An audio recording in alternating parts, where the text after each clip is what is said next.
Thanks everybody for coming. My name, as some of you may know, is Haines. I am the director for this year's main stage production of Antony and Cleopatra from Shakespeare on the Lawn. And before we get started, I wanted to go ahead and let you guys know that there will be a 10-minute intermission about halfway through the play. And in the case of fires, spontaneous raves, any reason you might want to leave the building, there are exits all along this side of the SAB. There are also restrooms on this side. I believe the men's restroom is in the back of the audience. And if you go around the backstage area, you'll find the women's restroom. So thank you all for coming. I'm really excited to see all of you. Before we get started, I want to take a moment just to say the tiniest little thing about this play you're about to see. It's historical. It's not legendary in the way some of Shakespeare's plays, but it's true in the way that almost all of them are. There's some things that don't really ever change. Antony and Cleopatra is about our obsession with power and love and celebrity, and the way all those things get tangled up by the public eye and how we experience things as an audience. And that's why I wanted to present this to you all, because it's a play about you all. It's about how the eye of the audience, the eye of the people, changes the lives of the rich and powerful. In any case, thank you all for coming, and I hope you all greatly enjoy Antony and Cleopatra.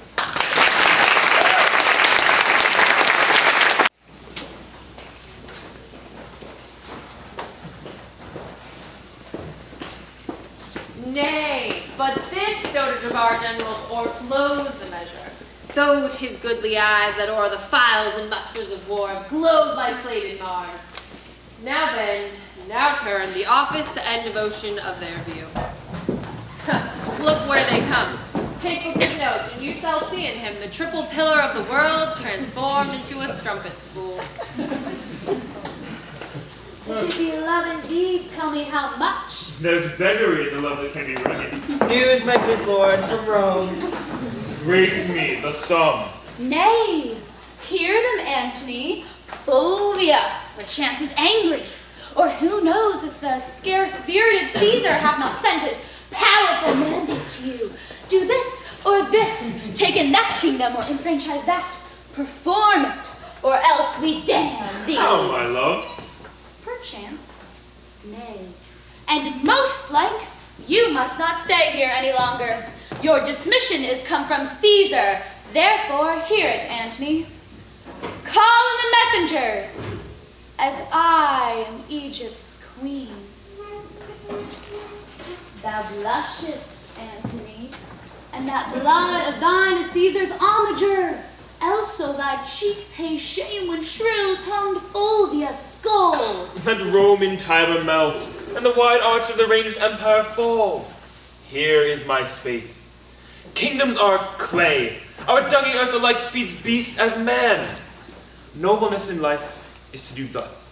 And when such a mutual pair and such a twain can do it, in which I bind on pain and punishment the world to weet, we stand up fearless.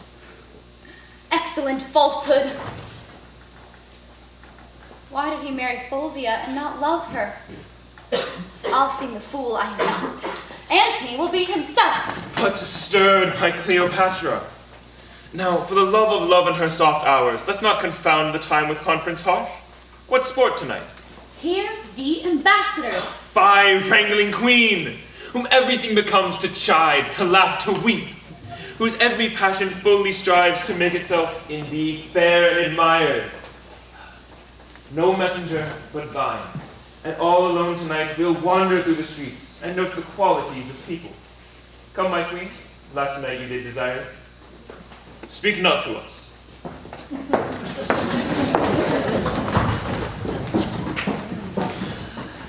Caesar with Antonius prized us life. Sir, sometimes when he is not Antony, he comes far short of that great property which still should go with Antony. I'm full sorry that he approves of the common lie who thus speaks of him at Rome. But I'll hope for better deeds tomorrow.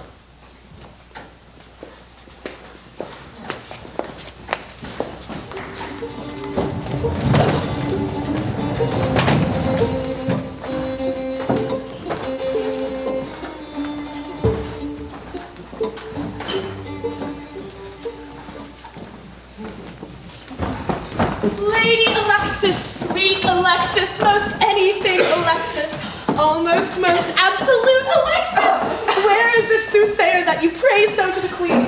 Oh, that I knew this husband which you say must charge his hoard with garlands. Soothsayer, Is it you, man, that know things? in nature's infinite book of secrecy, a little I can read. Show her your hand. Bring in the banquet quickly. Why much Cleopatra's health to drink? Good mistress, give me good I fortune. make not, but foresee. Pray then foresee me one. You shall be yet far fairer than you are. She means in flesh. No, you shall paint when you are old. Wrinkles forbid. Ah, vex not her prescience. Be attentive. You shall be more beloving than beloved. I had rather heat my liver with drinking. Nay, hear her. Good, now some excellent fortune. Let me be married to 3 kings in a forenoon in Whittam Hall. Let me have a child at 50 to whom Herod may do homage. Find me to marry me with Octavius Caesar and companion me with my mistress. You shall outlive the lady whom you serve. Oh, excellent. I love long life better than figs. You have seen and proved a fairer form of fortune than that which is to approach. Then belike my children shall have no names.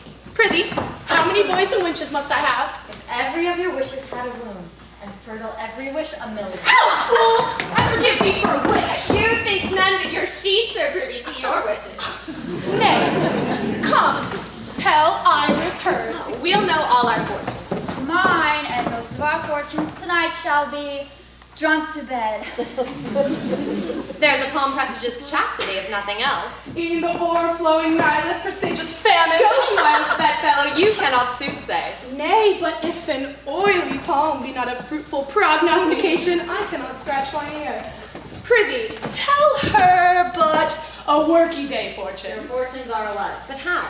But how? Give me particulars. I have said, Am I not an inch of fortune better than she? If you were but an inch of fortune better than I, where would you choose it? not in my husband's nose. How worse or false? Heavens meant! Come, Alexis, her fortune. Let her marry a man that cannot go. Sweet Isis, I beseech thee. And let him die too. And let her have a worse.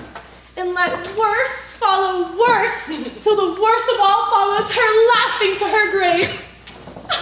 Sweet Isis, hear me this prayer. Though thou do deny me a matter of more urgency, sweet Isis, I beseech thee. Amen, dear goddess, hear that prayer of the people. Amen. Here comes Antony. Not he, the queen. Saw you, my lord? No, lady. Was he not here? No, madam. He was predisposed to mirth, but on the sudden a Roman thought hath struck him. Enormous madly. Seek him and bring him thither. Where is Alexis? Ah, here, at your service. My lord approaches. We will not look upon him. Go with us. Although my wife first came into the field, Against my brother Lucius? aye, but soon the war had ended and time state made friends of them, joining their force against Caesar, whose better measure in war drave them. Well, what worse? The nature of bad news infects the teller. When it concerns the fool or coward. On, things that are past are done with me. 'Tis thus.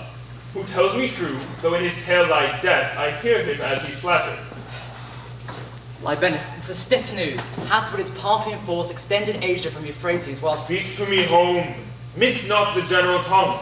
Name Cleopatra she is called in Rome, rail thou in Fulvia's phrase, and taunt my faults with such full license as both truth and malice have power to utter. Oh, then we bring forth weeds, when our quick minds lie still and our ills told us as our earring. Fare thee well awhile. at your noble pleasure. From Sicyon ho, the news! Speak there!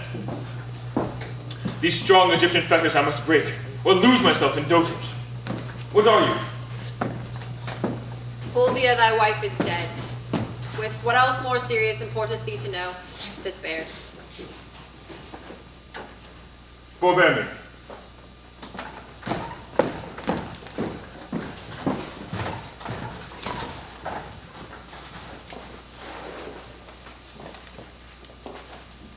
There's a great spirit gone. Thus did I desire it. when our contempt doth often hurl from us bewitched towers again.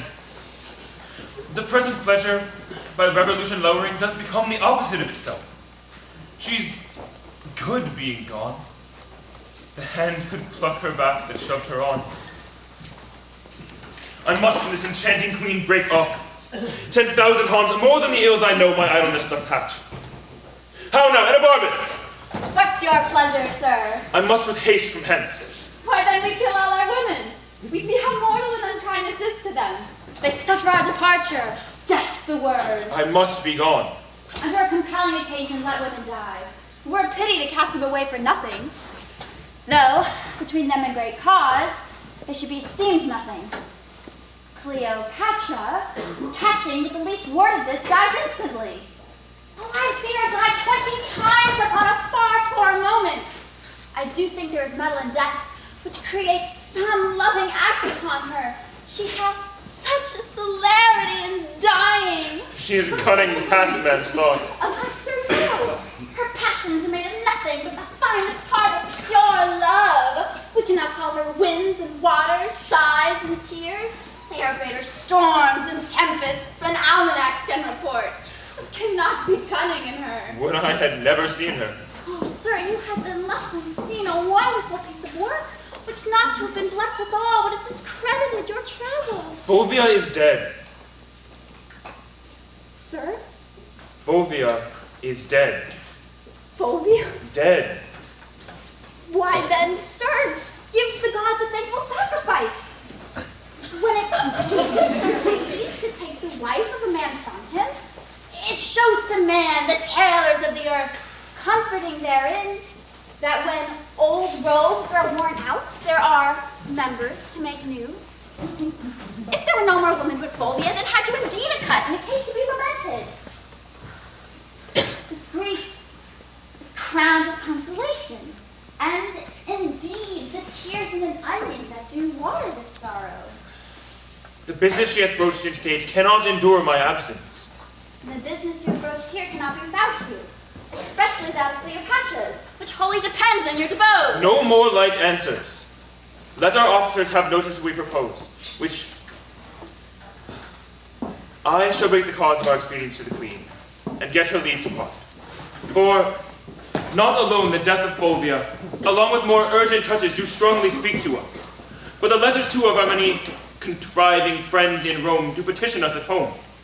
Sextus Pompeius hath given the dare to Caesar, and commands the empire of the sea. Our Silvery people, whose love is never linked to the deserved till his deserts are past, begin to throw Pompey the Great and all his dignities upon his son, who, high in name and power, higher than both in blood and life, stands up for the main soldier. Much is breeding, which, like a courser's hair, hath yet but life, and not a serpent's poison. Say to such whose place is under us, our pleasure requires our quick remove from hence. I shall do it.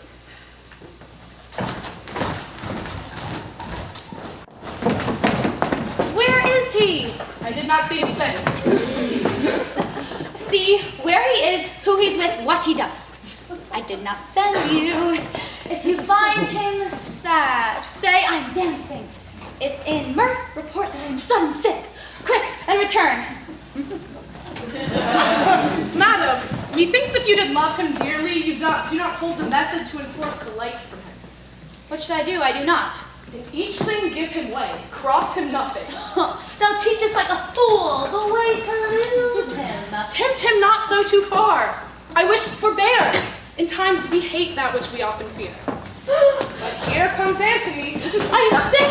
I'm sullen. I'm sorry to give reading to my person. Oh, Charmian, it cannot be thus long. The sides of nature will not sustain it. No, right, dearest queen. Pray you stand further from me. What's the matter? I know by that same eye there's some good news. What says the married woman? You may go? Had she never given you leave to come? Let her not say 'tis I that keep you here. I have no power over you. Hers you are. Cleopatra. Why should I be thine and true? though in swearing shake the throne gods who've been false to Fulvia. Pride is madness, to be entangled in such mouth-made vows which break themselves in swearing. Most sweet queen. Nay, pray you, seek no color for your going, but bid farewell and go. When you soothed staying, then was time for words. Eternity was in our lips, and eyes, bliss in our brows bent, none our parts so poor, but was a race of heaven. They are so still, for thou, the greatest soldier of the world, art turned the greatest liar. How now, lady? I would I had thy inches. Thou shouldst know there were a heart in Egypt. Hear me, queen. The strong necessity of time commands our services a while. Sextus Pompeius makes his approaches to the port of Rome. Equality of two domestic powers breeds scrupulous faction. The hated, newly grown to strength, are grown to love. The condemned Pompey, rich in his father's honor, creeps apace into the hearts of such as have not thrived upon the present state, whose numbers threaten.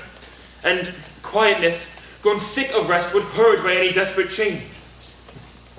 My more particular, and that which most with you should safe my going, is Fulvia's death.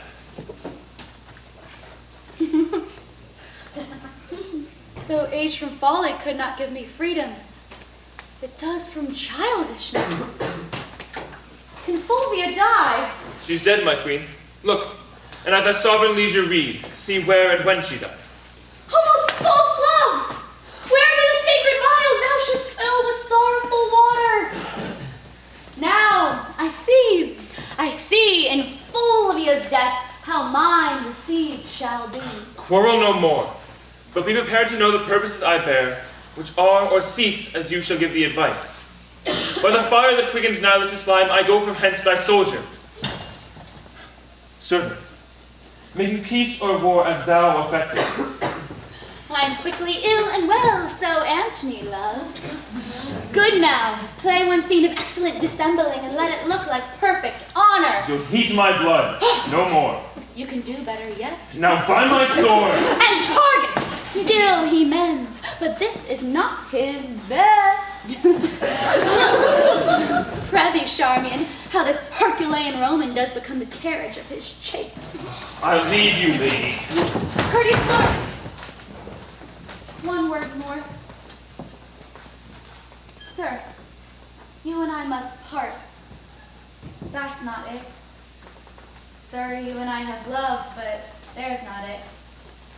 That you know well. Oh, that it is I would. My oblivion is a very Antony, and I'm all forgotten. Would that your royalty holds idleness your subject, I should take you for idleness itself. 'Tis sweating labor to bear such idleness so near to the heart as Cleopatra this. But, sir, forgive my unpitied folly, and may all the gods go with you. Upon your sword sit laurel victory, and smooth success beneath your feet. Let us go, come. Our separation so abides and flies that thou, residing here, goest yet with me, and I, hence fleeting, here remain with thee.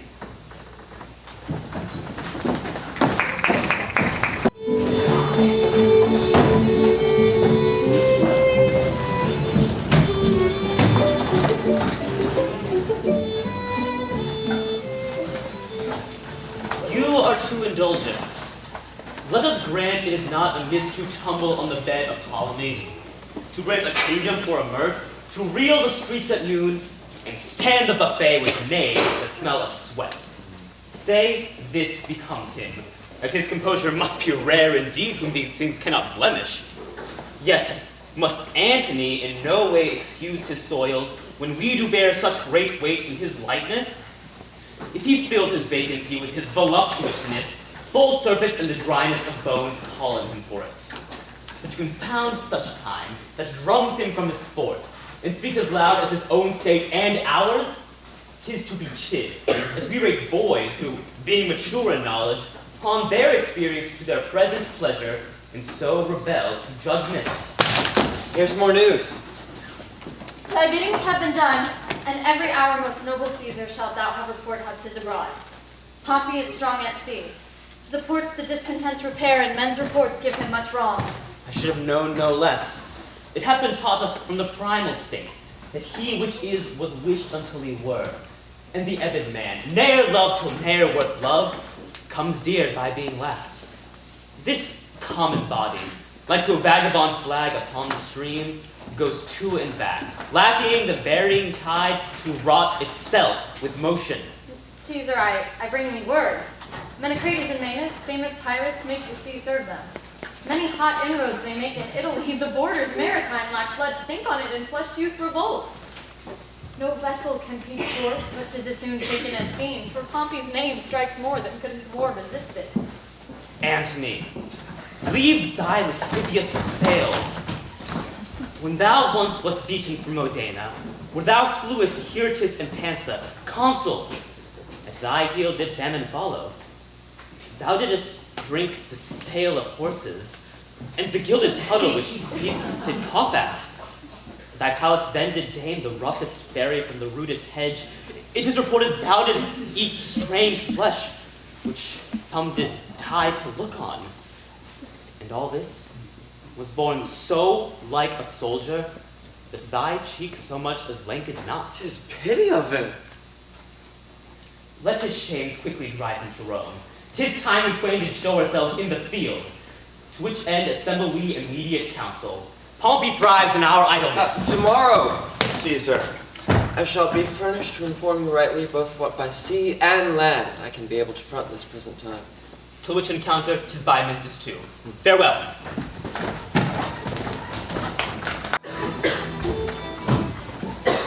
Charmian, madam, give me to drink mandragora, that I might sleep away this great gap of time my Antony is away. You think of him too much. Oh, 'tis treason. Madam, I trust not so. Now eunuch, guardian. What's your highness's pleasure? Not now to hear thee sing. I take no pleasure in any aught a eunuch has. 'Tis well for thee that being on seminar thy freer thoughts may not fly forth of each of them. Hast thou affection? Yes, gracious madam. Indeed. Not indeed, madam. For I can do nothing but what indeed is honest to be done. Yet have I fierce affections, and think what Venus did with Mars. Oh, Charmian, where thinkest he is now? Stands he or sits he? Or is he on his horse? Oh, happy horse to bear the weight of Antony! Do bravely, horse, for wouldst thou whom thou movest? The demi-atlas of this earth, the arm and burgeonment of men. He is speaking now, or murmuring, where's my serpent of old Nile? For so he calls me. Now, I feed myself on most delicious poison.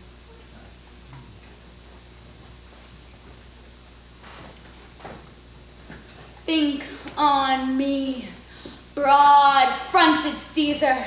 When thou wast here above the ground, I was a morsel for a monarch, and great Pompey would stand and make his eyes grow in my brow. Sovereign of Egypt, hail.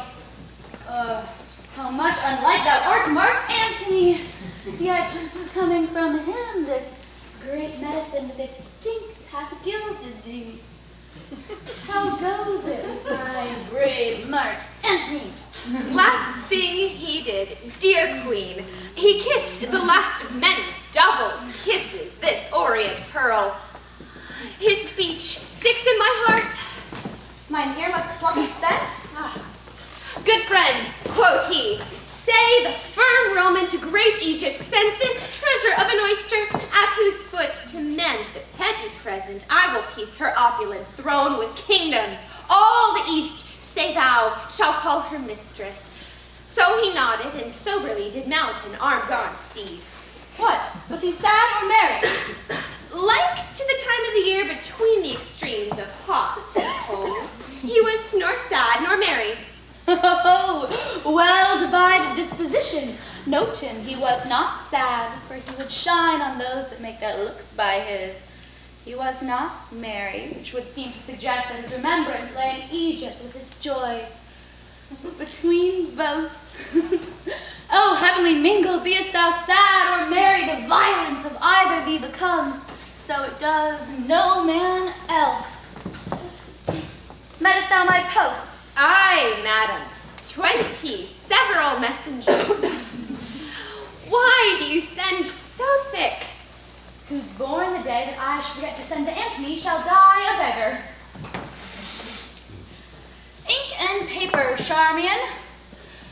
Charmian, did I ever love Caesar so? Oh, that brave Caesar. Be choked with such another emphasis, say the brave Antony. The valiant Caesar. By Isis, I will give thee bloody teeth if thou with Caesar paragon again, my man of men. By your most gracious pardon, I sing but after you.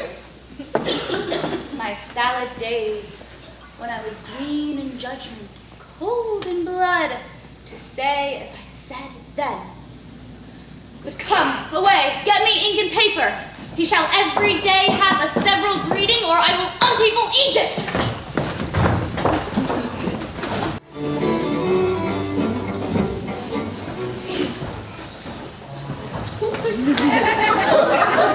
The people love me. And the sea is mine. My powers are present, and my auguring book says it will come to the full. Mark Antony in Egypt sits at dinner, and will make no wars without doors. Caesar gets money where he loses hearts. Lepidus flatters both. Of both is flattered, but he neither loves nor either cares for him. Caesar and Lepidus are in the field. A mighty strength they carry. Where have you this? 'Tis false. And Sylvius, sir. He dreams. I know they are in Rome together, looking for Antony. But all the charms of love, salt Cleopatra, soften thy waned lip. Let witchcraft join with beauty, lust with both. Tie up the libertine in a field of feasts, keep his brain fuming. Epicurean cooks with cloyless sauce sharpen his appetite, that feeding and sleep may prorogue his honor even till a lethe dullness.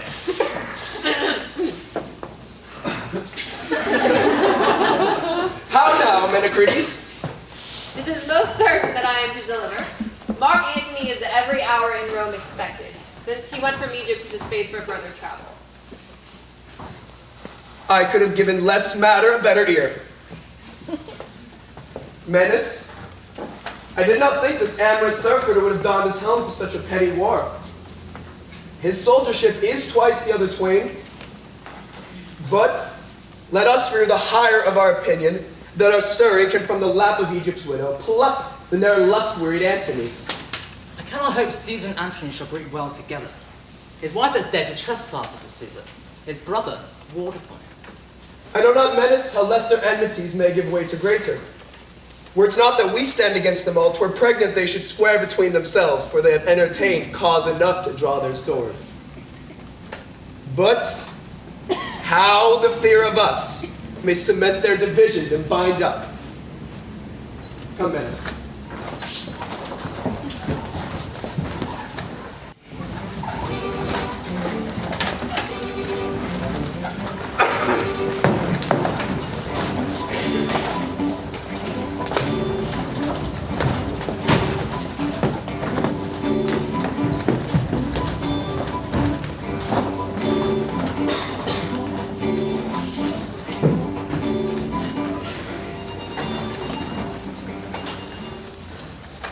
Good Anabarnus, 'tis a worthy deed, and shall become you well to entreat your captain to soft and gentle speech.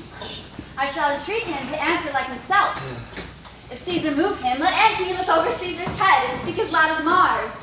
By Jupiter, were I aware of Antony's beard, I would not shave it today. 'Tis not a time for private stomaching. Every time serves for the matter that is then born in it. But small to greater matters must give way. Not if the small come first. Your speech is passion, but pray you stir no embers up. Here comes the noble Antony. And yonder Caesar. Noble friend, that which combined us was most great, and let not a leaner action reign. What's amiss? May it be gently heard. When we debate our trivial difference loud, we do commit murder in the healing of wounds. Then, noble partners, touch you the sourest points with the sweetest terms, nor curseness grow to the mouth. 'Tis spoken well. Welcome to Rome. Thank you. Sit. Sit, sir. Nay then. I learn you take things ill which are not so, or being concern you not. I must be laughed at. If, or for nothing or little, I should say myself offended. And with you chiefly in the world more laughed at. That I should once name you derogatively when, to sound your name, it's not concerned me. My being in Egypt, Caesar, what was't to you? No more than my residing here at Rome might be to you in Egypt. Yet, if you there did practice upon my state, your being in Egypt might be my question. How intend you practice? You may be pleased to catch at mine intent by what did here befall me. Your wife and brother made wars upon me. Their contestation was theme for you. You were the word of war. You do mistake your business. My brother never did urge me in his act. I did inquire it, and have my learning from some true reports that drew their swords with you. Did he not rather discredit my authority with yours, and make the wars alike against my stomach, having alike your cause? You praise yourself by laying defects of judgment to me. Not so, not so. I know you could not lack, I am certain on't. Very necessity this thought that I, your partner in the cause against which we fought, could not with graceful eyes attend the wars which fronted mine own peace. As for my wife, I would you had her spirit in such another. The third of the world is yours, with which a snaffle you may pace easy, but not such a wife. Would we all had such wives that the men might go to wars with the women? I wrote to you when rioting in Alexandria. You did pocket up my letters, and with taunts did jibe my missive out of audience. Sir, he fell upon me ere admitted. Then 3 kings had I newly feasted, and did want of what I was in the morning. But next day I did tell him of myself, which was as much as to have asked him pardon, that this fellow be nothing of our strife. You have broken the article of your oath, which you shall never have tongue to charge me with. Soft, Caesar. No, Prince. Let him speak. The honor is sacred which he talks on now, supposing that I lacked it. But on, Caesar, the article of my oath. To lend me arms and aid when I required them, the which you both denied. Neglected, rather. And then when poisoned hours had bound me up from mine own knowledge. As nearly as I may, I'll play the penitent to you. But my honesty shall not make poor my greatness, nor my power work without it. Truth is that Fulvia, to have me out of Egypt, made wars here, for which myself the ignorant motive, do so far ask pardon as befits mine honor to stoop in such a case. 'Tis noble spoken. If it might please you, to enforce no further the griefs between you, to forget them quite, were to remember that the present need speaks to atone you. Worthily spoken, Antony. Or if you borrow one another's love for the instant, you may, when you hear no more words from Pompey, return it again. You shall have time to wrangle in when you have nothing else to do. Thou art a soldier only, speak no more. That truth should be silent, I'd almost forgot. You wrong this presence, therefore speak no more. Go to then. You're a considerate stone. I do not much dislike the matter, but the manner of her speech. For it cannot be we shall remain in friendship, our conditions so differing in their acts. Yet, if I knew what hoop should hold us stanch, from edge to edge of the world I would pursue it. Give me leave, Caesar. Speak, Agrippa. Thou hast a sister by the mother's side, admired Octavia. Great Mark Antony is now a widower. Say not so, Agrippa. If Cleopatra heard you, your reproof were well deserved of rashness. I am not married, Caesar. Let me hear Agrippa further speak. To hold you in perpetual amity, to make you brothers, and to knit your hearts with an unslipping knot, take Antony Octavia to his wife. whose beauty claims no worse a husband than the best of men, whose virtue and whose general graces speak that which none else can utter. By this marriage, all little jealousies which now seem great, and all great fears which now import their dangers, would then be nothing. Truths would be tales where now half tales be truths. Her love to both would, each to other, and all loves to both, draw after her. Will Caesar speak? Not till he hears how Antony is touched. What power is in Agrippa, if I were to say Agrippa be it so? Power of Caesar, and his power unto Octavia. May I never, to this good purpose that so fairly shows, dream of impediment. Let me have thy hand, further this act of grace, and from this hour the heart of brothers govern in our loves, and sway our great desire. Here is my hand. A sister I bequeath you, whom no brother did ever love so dearly. Let her live to join our kingdoms and our hearts. Time calls upon us. Of us must Pompey presently be sought, or else he seeks out us. Where lies he? Above the Mount Misenum. What is his strength by land? Great and increasing, but by sea he is an absolute master. Would we had spoke together. Haste me for it. Yet, ere we put ourselves in arms, dispatch we the business we have talked of. With most gladness, and do invite you to my sister's view, whither straight I'll lead you. Let us, Lepidus, not lack your company. Noble Antony, not sickness should detain you.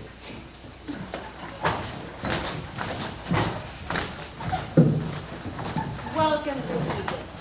Half the heart of Caesar, worthy Messenius. Ah, my honorable friend Agrippa. Good Enobarbus. We have cause to be glad that matters are so well digested. You stayed well by in Egypt. Ah, we did sleep the day out of countenance and made the night light with drinking. 8 wild boars roasted whole to breakfast, and with 12 persons there. Is this true? This was put out to fly by an eagle. We had a much more monstrous matter of feast, which worthily deserved notice. She's a most triumphant lady of the Porphy Square to her. When she first met Mark Antony, she first set his heart upon the river Cydnus. There she appeared indeed, or my reporter devised well for her. I will tell you. The barge she sat in, like a burnished throne, burned on the water. The deck was beaten gold, purple the sails, and so perfumed that the winds were lovesick with them. And the oars, they were silver, which to the tune of flutes kept stroke, and made the water which they beat follow faster, as amorous of their strokes. For her own person, it beggared all description. She did lie in her pavilion, cloth of gold, of tissue, over picturing that Venus where we see that fancy outward nature. On either side her stood pretty dimpled boys, like smiling cupids, with divers colored fans, whose women seemed to glow, those delicate cheeks which they did cool, and what they undid, did. Oh, rare for Antony. Gentle women, like the Nereides, so many mermaids tended her easy eyes and made their beds adornings. At the helm, a seeming mermaid steers, and the silken tackle of those flower-soft hands which yearly frame the office. From the barge, an invisible perfume hits the scent of the adjacent wharves. And then her city cast her people out upon her, and Antony, alone in the marketplace, did sit alone, whistling to the air, which, but for vacancy, had gone to gaze on Cleopatra too, and made a gap in nature. Rare Egyptian. Upon her landing, Antony sent to her, inviting her to supper, which she replied it should be better if he became her guest, which she entreated. Our courteous Antony, which never the word of no woman heard speak, goes to the feast, and pays his heart for what his eyes be only. I saw her once, hop 40 paces through the public street, and having lost her breath, she spoke and panted, and did make defect perfection, and breathless power breathe forth. Now Antony must leave her utterly. Never he will not. Age cannot wither her, nor custom stale her infinite variety. Other women cloy at the appetites they feed. Where she makes hungry, where most she satisfies. For vilest things become themselves innocent. Beauty, wisdom, modesty can settle the heart of Antony. Octavia is a blessed lottery to him. Let us go. Good Enobarbus, make yourself my guest as you abide. Humbly, good madam, I thank you.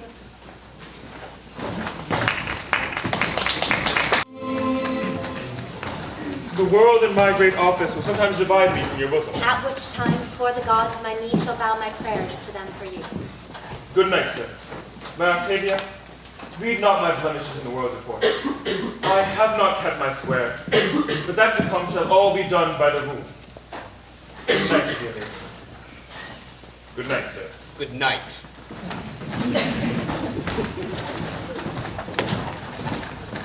Now, mistress, you do wish yourself in Egypt? Would I had never come from thence, nor you thither. If you can, your reason? I see it in my motion, have it not in my tongue, but yet hie you to Egypt again. Say to me, whose fortune shall rise highest, Caesar's or mine? Caesar's. Therefore, O Antony, stay not by his side. Thy demon, that's thy spirit, which keeps thee, is noble, courageous, high, unmatchable, where Caesar's is not. But near him thy angel becomes a fear, as if being o'erpowered. Therefore make space enough between you. Speak this no more. To none but thee, no more, but when to thee. If thou dost play with him at any game, thou art sure to lose, and of that natural luck he beats thee against the odds. Thy luster thickens when he shines by. I say again, thy spirit is all afraid to govern thee near him, but he waits his noble. Get thee gone.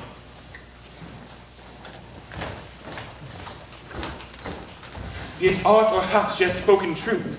The very dice obey him, and in our sports my better cunning faints under his chance. If we draw lots, he speeds. His dogs do win the battle still of mine when it is all to naught, and his quails ever beat mine in hooped at odds. I will to Egypt, and though I make this marriage for my peace, in the east my pleasure lies.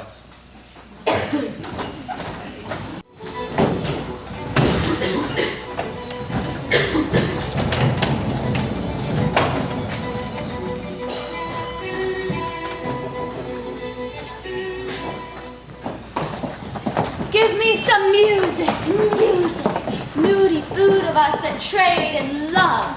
The music, ho! Let it alone, all none now. Let's to billiards, come, Charmian. My arm is sore. Best play with Mardian. As well a woman with a unit played as with a woman. Come, you'll play with me, sir. As well as I can, madam. All none now. We'll off to the river. There, my music playing far off, I will betray tawny-finned fishes. With my bended hook, I shall pierce their jaws and draw them up and call everyone an Antony. And I'll say, aha, you're caught. 'Twas merry when you wagered on your angling, when your diver did hang a saltfish on his hook with you with fervency drew up. That time, I laughed him out of patience, and that night I laughed him into patience, and the next morn, ere the 9th hour, I drunk him to his bed, and put my tires and mantles on him, while I wore his sword, Philippan. Ooh, from Italy, ran thy fruitful tidings in mine ear, Madam long and fair. Madam. Antonius said, if thou sayest so, thy killest thy mistress. But if not, then there's gold for thee, and my bluest veins to kiss, a hand that kings have licked and trembled, kissing. First, madam, he is well. Well, indeed. But we used to say the dead are well. Bring it to that, and the gold I give thee I will melt and pour down thy ill-uttering throat. Madam, hear me.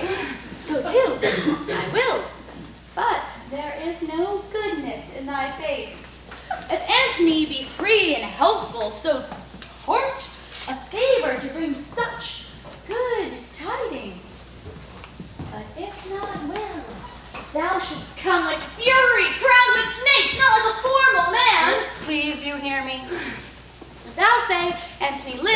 as well as friends with Caesar, I will shower thee with gold and hail rich pearls upon thee.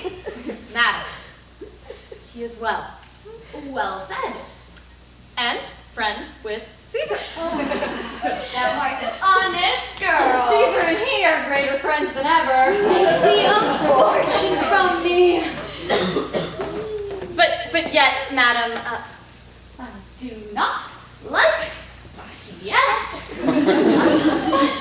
does lay a good reticence. Fie upon but yet, as a jailer to bring forth some malicious malefactor. Ready, friend. Pour the pack of matter into mine ears, the good and the bad together. Thou sayest Antonius is friends with Caesar, and say to help thou sayest, and thou sayest free. free, madam. No, I made no such report. He's bound unto Octavia. For what good turn? For the best turn of the bed. Hail, charming! Madam, he's married to Octavia. Most infectious pestilence upon thee! Madam, patience. What say you? The hence! Horrible villain! I'll spurn thine eyes out like balls before me. I'll unhair thy head! Thou shalt be whipped with wire strewn in brine and smarting in lingering pickle.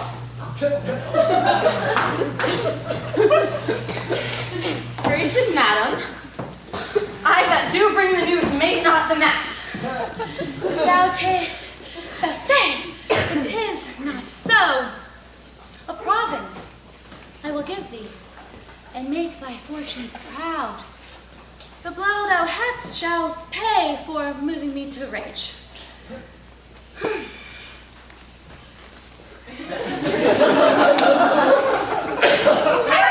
Madam? Rome! Thou hast lived too long! Madam, keep yourself within yourself. She's innocent. Some innocence escape not the thunderbolt! Melt Egypt into Nile, and kindly creatures turn all to serpents. Call in the slave again. Though I am mad, I will not fight her. Call.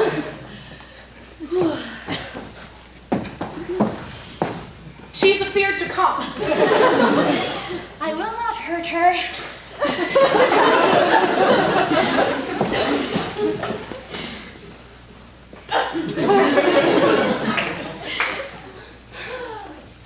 Come hither, miss.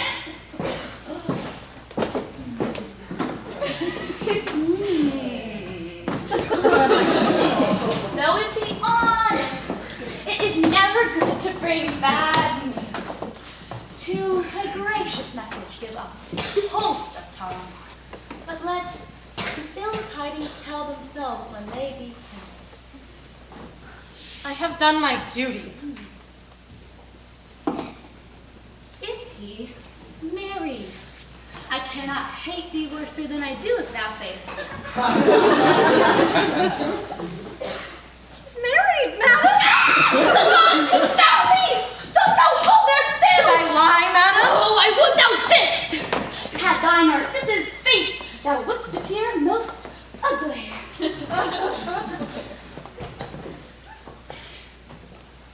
Is he married?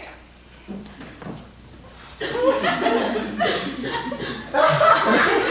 no offense that I would not offend you. To punish me for what you make me do seems much unequal. He's married to Octavia! That his fault should make a knave of thee. Thou art not what thou art sure of.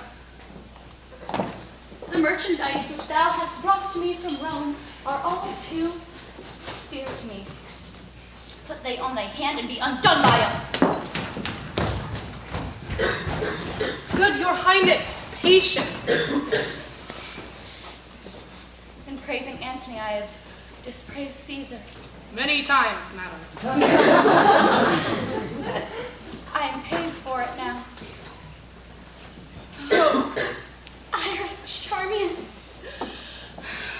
from hence. 'Tis no matter. Bid you, Alexis, get the slave to report the feature of Octavia, her years. Let her not leave out the color of her hair. Bid you, quickly. Let him go. Let him not. Charmian, though he's painted one way a Gorgon, the other way's a Mars. Oh, bid you, Alexis, how tall she is. Charmian, pity me, but do not speak to me. Lead me from hence.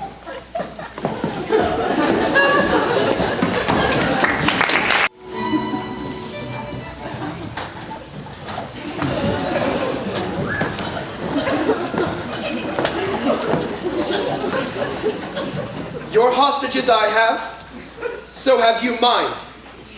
And we shall talk before we fight. Most meet that first we come to words, and therefore have we our written purposes before us sent. Which, if thou hast considered, let us know if 'twill tie up thy discontented sword, and carry back to Sicily much tall youth that else must perish here. To you all three, the senators alone of this great world, chief factors for the gods.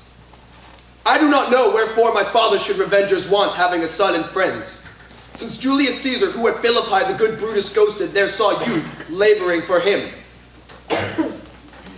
What was that moved pale Cassius to conspire? And what made the all-honored, honest Roman Brutus, with the armed-dressed courtiers of beauteous freedom, to drench the Capitol, but that they would have one man, but a man? And that is what hath made me rig my navy. Take your time. Thou canst not fear us, Pompey, with thy sails. We'll speak with thee at sea. At land thou knowest how much we do o'ercount thee. At land indeed thou dost o'ercount me of my father's house.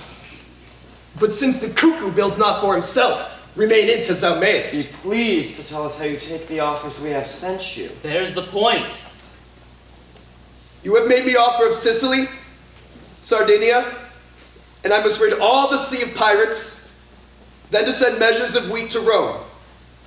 This agreed upon to part with unhacked edges and bear back our targes undinted. That is our offer. Know then, I came before you here a man prepared to take this offer, but Mark Antony put me to some impatience. Though I lose the praise of it by telling, you must know, when Caesar and your brother were at blows, your mother came to Sicily and did find her welcome friendly. I have heard it, Pompey, and am well studied for the liberal thanks which I do owe you. Let me have thy hand. I did not think, sir, to have met you here. The beds of east are soft, and thanks to you that called me timely than my purpose hither, for I have gained much.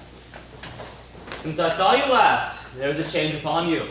Well, I know not what Count's harsh fortune may cast in my face, but in my bosom shall she never come to make my heart her vassal. Well met here. I hope so, Lepidus. Thus we are agreed. I crave our composition may be written and sealed between us. That's the next to do. We'll feast each other ere we part, and let's draw lots who shall begin. That will I, Pompey. No, Antony, take the lot, but first or last, your fine Egyptian cookery shall have the fame. I have heard Julius Caesar grew fat with feasting there. You have heard much. I have fair meaning, sir. And fair words to them. Then so much have I heard. And I have heard Apollodorus carried No more of Cleopatra. that. He did so. What, I pray you? A certain queen to Caesar in a mattress. I know thee now. How farest thou, soldier? Well, and well I'm like to do, for I perceive 4 feasts are toward. Let me shake thy hand. I never hated thee. I have seen thee fight when I've envied thy behavior. I never loved you much, though I have praised thee when you have well deserved 10 times as much as I've said you did. Enjoy thy plainness. It nothing ill becomes thee. Aboard my galley, I invite you all.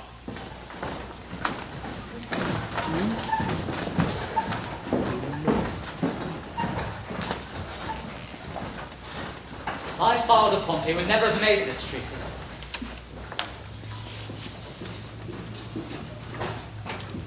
You and I have known Mark. At sea, I think. We have not. You've done well by water. And you by land. I will praise any man who will praise me, though it cannot be denied what I have done by land. Nor what I have done by water. Yes. Something you can deny for your own safety. You have been a great thief by sea. And you by land. There. I deny my land service. But give me your hand, Manus. If our eyes had authority, here they might take 2 thieves kissing. All men's faces are true. Whatsoever their hands are. Never fair one has a true face. No slander.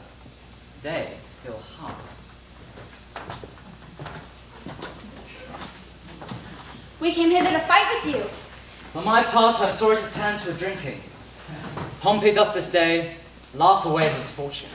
Be you sure he cannot weep back again. You said none. We come not here for Mark Antony. Pray you, is he married to Cleopatra? Caesar's sister is called Octavia. True, Mark. She was the wife of Cars Marcellus. But she's now the wife of Marcus Antonius. Then is Caesar and he forever knit together. Far bound to divine this unity. I would not prophesy so. I think the policy of that purpose was made more in the marriage than the love of the parties. I think so too. But you shall find that the band that seems to tie their friendship together shall be the very strangler of their amity. Octavia is of a holy, cold, and still conversation. He would not have his wife so. Not he himself that is not so, which is my grandson. He will to his Egyptian yet again. Then shall the sighs of Octavia blow fire on Caesar. And that which is the strength of their current amity shall prove the immediate author of their variance. Antony will use his affection where it is. He married his occasion here. Thus it may be. Come. Will you aboard? I have help for you. I shall take it, sir. We have used our throats in Egypt. Come.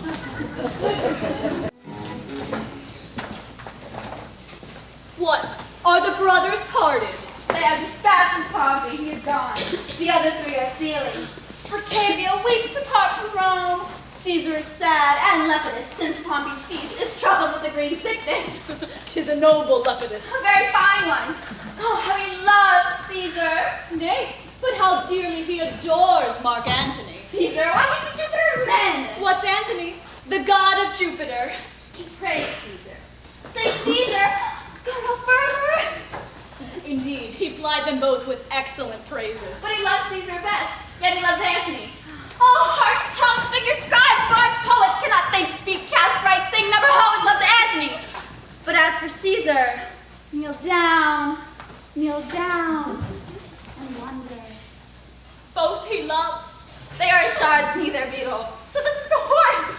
Adieu, noble Agrippa. Good fortune, worthy soldier, and farewell. No further, sir. You take from me a great part of myself. Use me well in it. Sister, prove thee such a wife as my thoughts make thee, and as my furthest band shall pass on thy approved. Most noble Antony, let not the piece of virtue, which is set betwixt us as the cement of our love, be the ram to batter the fortress of it. For better might we have loved without this mean, if on both parts this not be cherished. You shall not find, though you be therein curious, the least cause for what you seem to fear.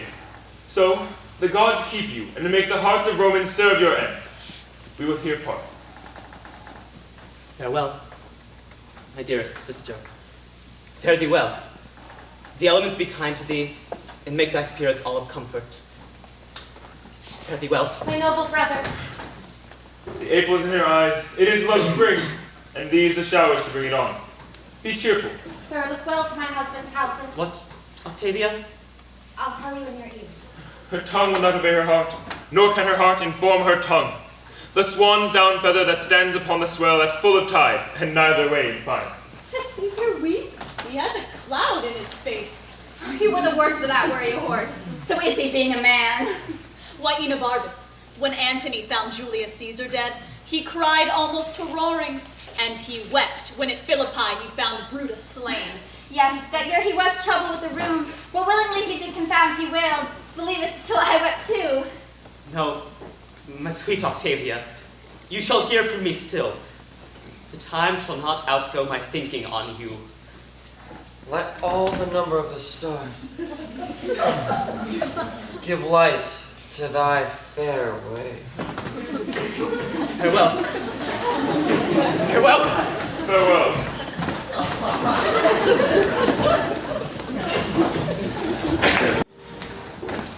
Nay, Octavia, not only that were excusable, that and thousands more assemblable in port.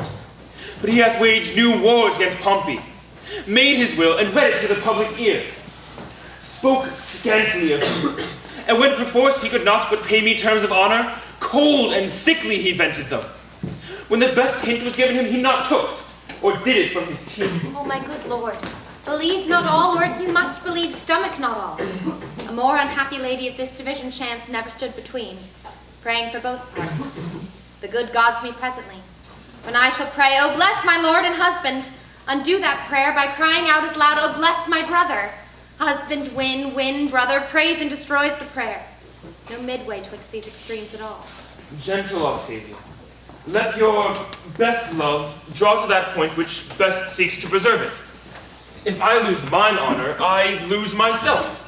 Better I were not yours than yours so branches. But, as you requested, yourself shall go between us. The meantime, lady, I'll raise the preparation of a war shall stain your brother. Make your soonest haste, so your desires are yours. Thanks to my lord. The Jove of power makes me most sweet. Most sweet. Your reconciler. Wars twixt you twain would be as if the world should cleave and that slain men should solder up the rift. When it seems to you where this begins, turn your displeasure that way. For our faults can never be so equal that your love can equally move with them. Provide you're going, choose your own company, and command what cost your heart has might.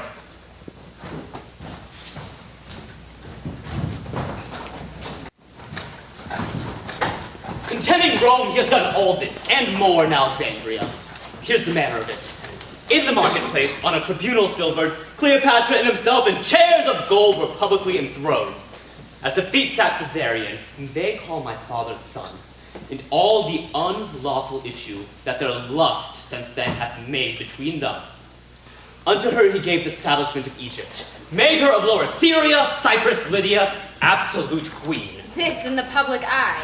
In the common showplace where they exercise. His sons he there proclaimed the kings of kings. Great Media, Parthia, Armenia he gave to Alexander. To Ptolemy he assigned Syria, Cilicia, and Phoenicia. Let Rome be thus informed. Oh, queasy with his insolence already, will their good thoughts call from him? The people know it, and have now received his accusations. Who does he accuse? Caesar. And that, having in Sicily Sextus Pompeius spoiled, we had not rated him his part of the isle. Then does he say he lent me some shipping unrestored. Lastly, he frets that Lepidus of the triumvirate should be deposed, and being that we detain all his revenues. Sir, this should be answered. 'Tis done already, and the messenger gone. I have told him Lepidus was grown too cruel, that he his high authority abused, and did deserve his change. Once I have conquered, I grant you part. But then in his Armenia and other of his conquered kingdoms, I demand the like. He'll never yield to that. Nor must not then be yielded to in this. Hail Caesar and my lord. Hail most dear Caesar. That ever I should call thee castaway. You have not called me so, nor have you called. Why have you stolen upon us thus? You come not like Caesar's sister. The wife of Antony should have an army for an usher, the knaves of horse to tell of her approach long ere she did appear. The trees by the way should have borne men. Nay, the dust should have ascended to the roof of heaven, praised by your populous troops. But you are come a market maid to Rome, and have prevented the ostentation of our love, which, left unshown, is often left unloved. We should have met you by sea and land, providing every stage with an augmented greeting. Good my lord. To come thus, I was not constrained, but did so on my own free will. My lord, Mark Antony, hearing you prepared for war, acquainted my grief herewithal, whereon I begged his pardon for return. Which soon he granted, being an obstruct between his lust and him. Do not say so, my lord. I have eyes upon him, and his affairs do come to me on the wind. Where is he now? My lord, in Athens. No, my most wronged sister. Cleopatra hath nodded him to her. He hath given up his empire to a whore. For now levying the kings of the earth for war. He hath assembled Bacchus, the king of Lydia, Archelaus of Cappadocia, the Thracian king of Dallas, King Malchus of Arabia, Herod of Jewry, Mithridates, king of Comain, Polemon and Amyntas, the kings of Mede and Lycaonia, with a more larger list of scepters. I mean most wretched to have my heart parted betwixt two friends that do afflict each other. Your letters did hold our breaking forth, till we perceived both how you were wrong led, and we in negligent danger. Cheer your heart. Be you not troubled with the time, which drives o'er your content these strong necessities, but let determined things to destiny hold unbewailed their way. Welcome to Rome. Nothing more dear to me. Your abuse beyond the mark of thought, and the high gods, to do you justice, make them ministers of us and those that love you. Welcome, dear madam. Each heart in Rome does love and pity you. Only the adulterous Antony, most large in his abominations, turns you off and gives his potent regimen to a troll. Is it so, ma'am? Most certain. Welcome, sister. I pray you be ever known to patience, my dearest sister.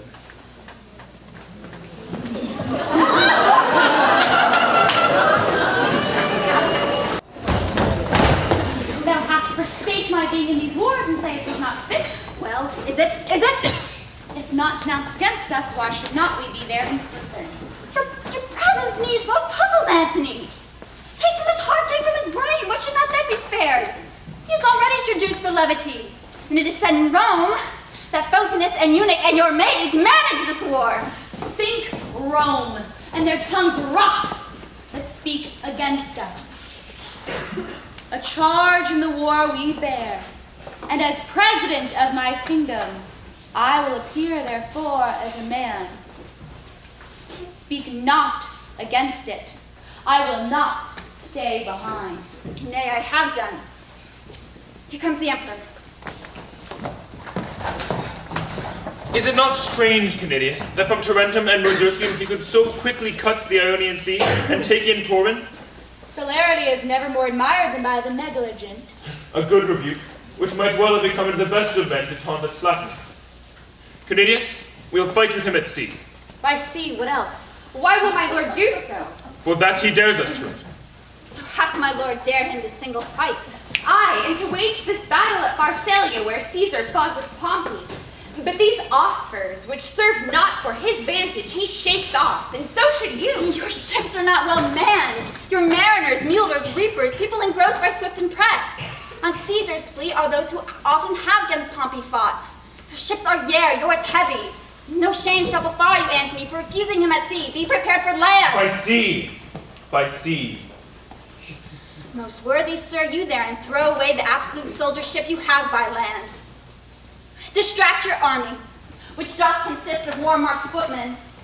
Leave unexecuted your own renowned knowledge. Give up yourself to merely chance and hazard for firm security. I'll fight at sea. I have 60 sails. Caesar none better. Our orifice of shipping we will burn, and with the rest full manned from the head of Actium beat the approaching Caesar. But if we fail, we then can do it at land. Thy business? The news is true, my lord. He is described. Caesar has taken Turin. Can he be there in person? 'Tis impossible. Canidius, our 19 legions thou shalt hold by land. Wheel to our ship. Away, my Thetis! I'm not worthy soldier. O noble emperor, do not fight by sea. Trust not to rotten place. Do you misdoubt this sword and these my wounds? Let the Egyptians and the Phoenicians go a-ducking. You and I have used to conquer standing on the earth and fighting foot to foot. Well, away! By Hercules, I think I am in the right. Soldier, thou art, but his whole action grows not in the power on it. So our leaders led. You keep by land the legions in the horse hold, do you not? Marcus Octavius, Marcus Justius, Publicola, and Calus are for sea, but we keep whole by land. This speed of Caesar's carries beyond belief. While he was yet in Rome, his power went out in such distractions as beguiled all spies. Well I know his craft. The emperor calls Canidius. Renews the times with labor, and throws forth each minute some.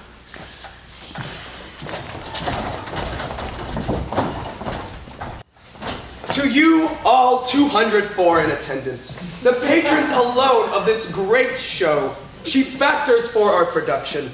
I do not know wherefore Shakespeare and the launch your donations want, having the college council and our parents. Since last week, if you had come, you would have seen we who put on this show in this empty warehouse laboring for all of you. Shakespeare in the Lawn is a student theater group that seeks to provide free Shakespeare productions to the Charlottesville and Central Virginia community. I hope you noticed you didn't pay any admission on the way, and so if you would like to donate to our cause, please feel free to come up and offer a donation in this here basket. Now will be a 10-minute intermission. I hope you guys enjoy it.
An optimist. Sun was shining, I'm positive. And I heard you was talking trash. Hold me back, I'm about to spaz. Now I'm 4 or 5 seconds from wildin', and we got 3 more days till Friday. Just trying to make it back home by Monday morning. I swear I wish somebody would tell me. Ooh, that's all I want. And I know that you're up tonight, thinking, how could I be so selfish? But you caught about 1,000 times, wondering where I've been. And I know that you're up tonight, thinking, how could I be so reckless? But I just can't apologize. I hope you can understand. If I go to jail tonight,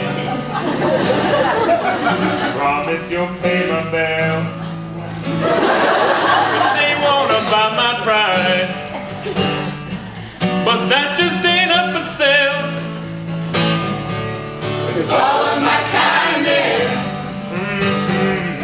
is taken for weakness. Now I'm 4 or 5 seconds from wildin', and we got 3 more days till Friday.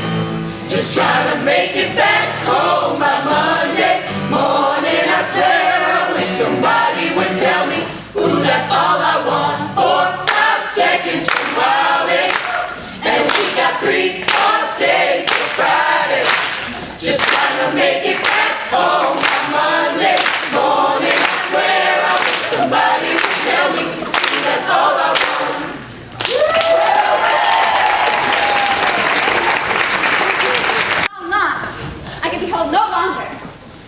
Enniad, the Egyptian admiral, with all their 60 flying behind the rudder.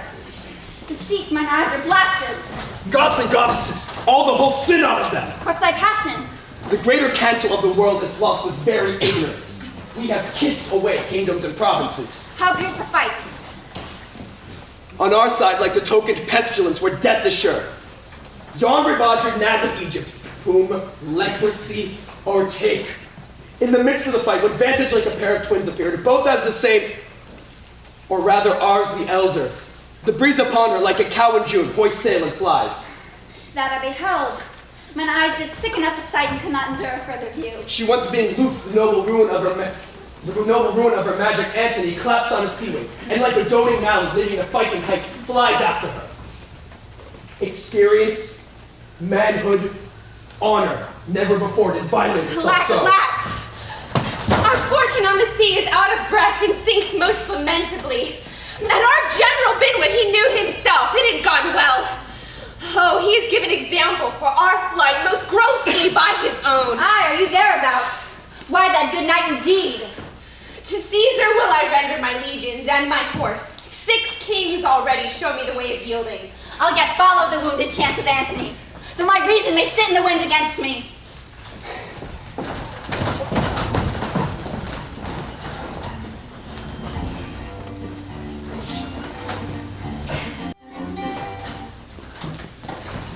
Hark! The land pits me shed no more upon it. It is a shame to bear me. Friends, come hither. I am so lated in this world that I have lost my way forever. I have a ship laden with gold. Take that, divide it, fly, and make your peace with Caesar. Fly, not I. I have fled myself, and have instructed cowards to run and show their shoulders. Friends, be gone. I have myself resolved upon a course which has no need of you. Be gone. My treasure's in the harbor, take it. Oh, I followed that I blush to look upon. My very hairs do mutiny. For the white reprove the brown for rashness, and they them for fear and doting. Friends, be gone. You shall have letters from each some friends that will sweep your way for you. Pray you, look not sad, nor make replies of loathness. Take the hint which my despair proclaims. Let that be left which leaves itself. To the seaside straightway, whither straight I'll lead you. Leave me, I pray, a little. Pray you now, nay, do so.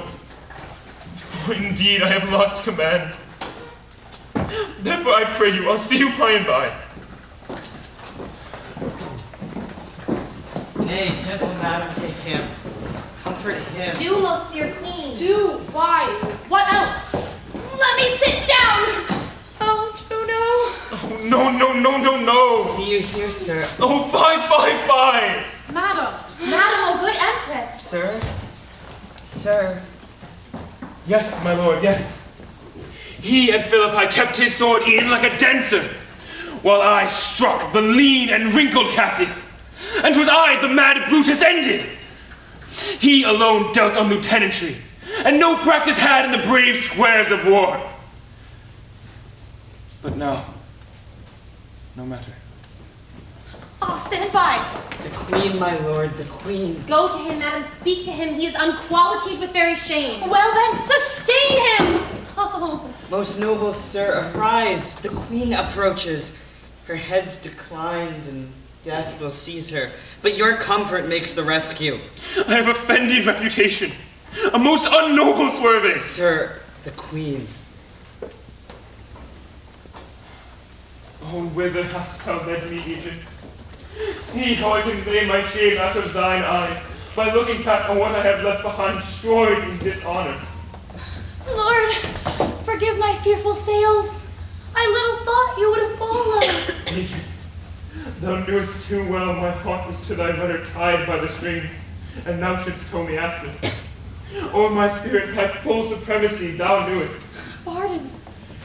Now I must to the young man send humble entreaty, dodge and falter in the shifts of lowness, who with half the bulk of the world played as I pleased, making and marring fortunes. You did know how much you were my conqueror. Pardon. Pardon. Nay, fall not a tear, I say.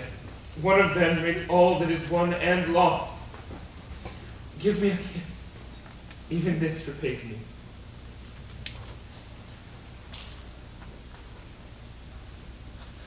We sent our schoolmaster. Is she come back? Love, I am full of lead. Some wine within there, and our feet. Fortune knows we scorn her most, when most she offers blows.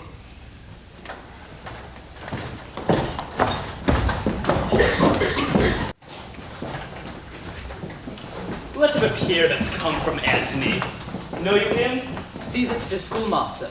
An argument that he has plucked when he sends so poor a opinion of his wing, which had superfluous kings for messengers. Approach and speak. Such as I am, I come from Antony. I was of late as petty to his ends as is the morn dew on the myrtle leaf to his grand sea. Be it so, declare thine office. Lord of his fortunes, he salutes thee, and requires to live in Egypt. Which not granted, he lessens his requests, and to thee sues to let him breathe between the heavens and the earth, a private man in Athens. This for him. Next, Cleopatra does confess thy greatness, submits her to thy might, and of thee craves the circle of the Ptolemies for her heirs now hazarded to thy praise. For Antony, I have no ears to his request. The queen of audience nor desire shall fail. So she from Egypt drive her all-disgraced friend, or take his life there. This if she perform, she shall not sue unheard. Fortune pursue thee. Bring her through the bands. From Antony, win Cleopatra, we promise, and in our name, what she requires, add more from thine invention, offers. Women are not in their best fortune strong, but want will perjure the ne'er-touched vestal.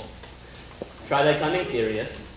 Make thine own edict for thy pains, which we will answer as a law. Caesar, I go.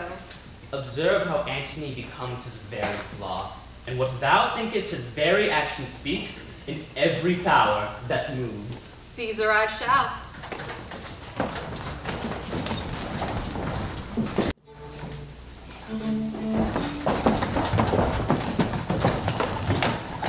What shall we do, Anabarbus? Think and die. Is Antony or we fault in this? Antony only. That would make his will lord of his reason. What though you fled from that great face of war, whose several ranges frighted each other? Why should he follow? The itch of his affection should not have that of Nick's captainship. 'Twas a shame no less than was his loss, to course their flying flags and leave his navy gates and bringing peace! Is that his answer? Aye, my lord. The queen shall then have courtesy, so she will yield us up. He says so. Let her know it. To the boy Caesar send this grizzled head, and he will fill thy wishes to the brim with principalities. That head, my lord. To him again. Tell him he wears the rose of youth upon him, from which the world should note something particular. His coins, ships' legions may be a coward's, whose ministers will prevail under the service of a child as soon as to the command of Caesar. I dare him, therefore, to lay his gay comparisons apart and answer me decline, sword against sword, ourselves alone.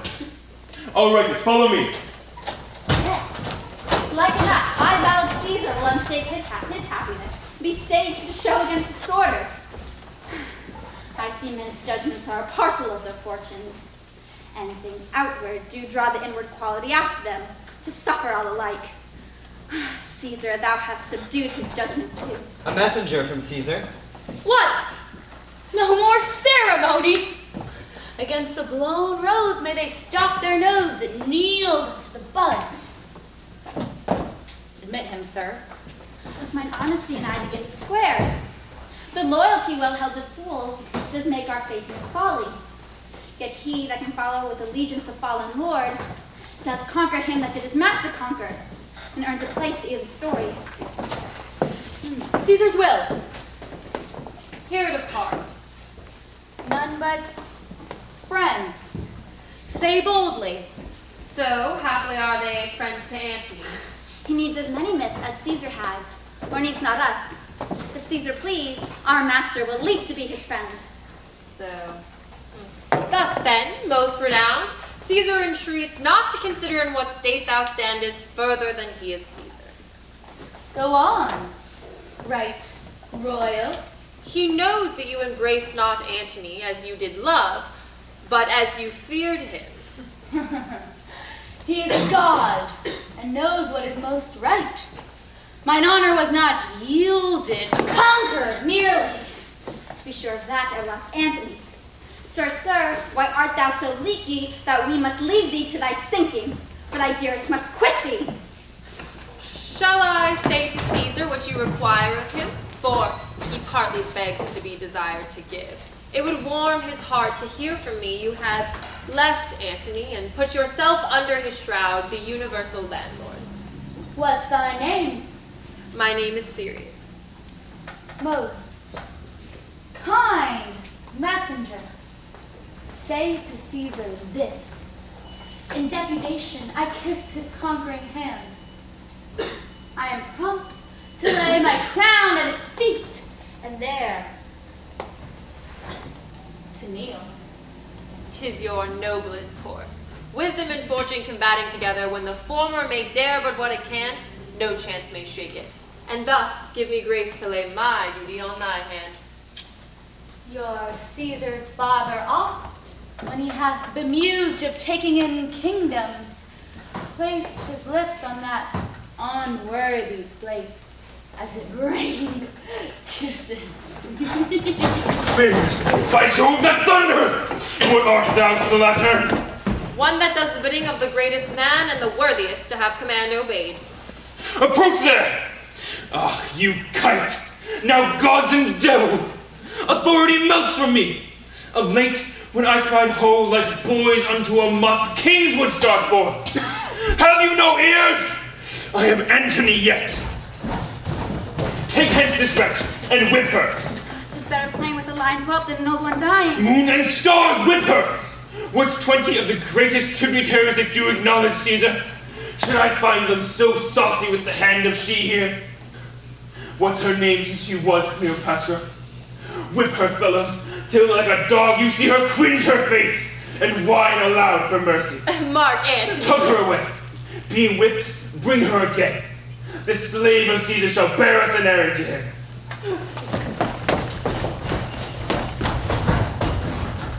You were half blasted ere I knew you. Ha! If I my pillow left unpressed in Rome, forborne the getting of a lawful race, and by a gem of women to be abused, Good my lord! you have been a boggler ever. But when we and our viciousness go hard, no misery on't. The wise gods seal our eyes. In our own filth drop our clear judgments. Make us adore our errors, laugh at us, while we strut to our confusion. Oh, has it come to this? I found you as a morsel, cold upon dead Caesar's treasure. Nay, you are but a fragment of Pompey. Besides what hotter hours, unregistered in vulgar fame, you have luxuriously picked out. For I am sure, though you can guess what temperance should be, you know not what it is. Wherefore is this? To let a strumpet that will take reward and say, God quits you, be familiar with my playfellow, thy hand, this kingly seal and pleasure of high hearts.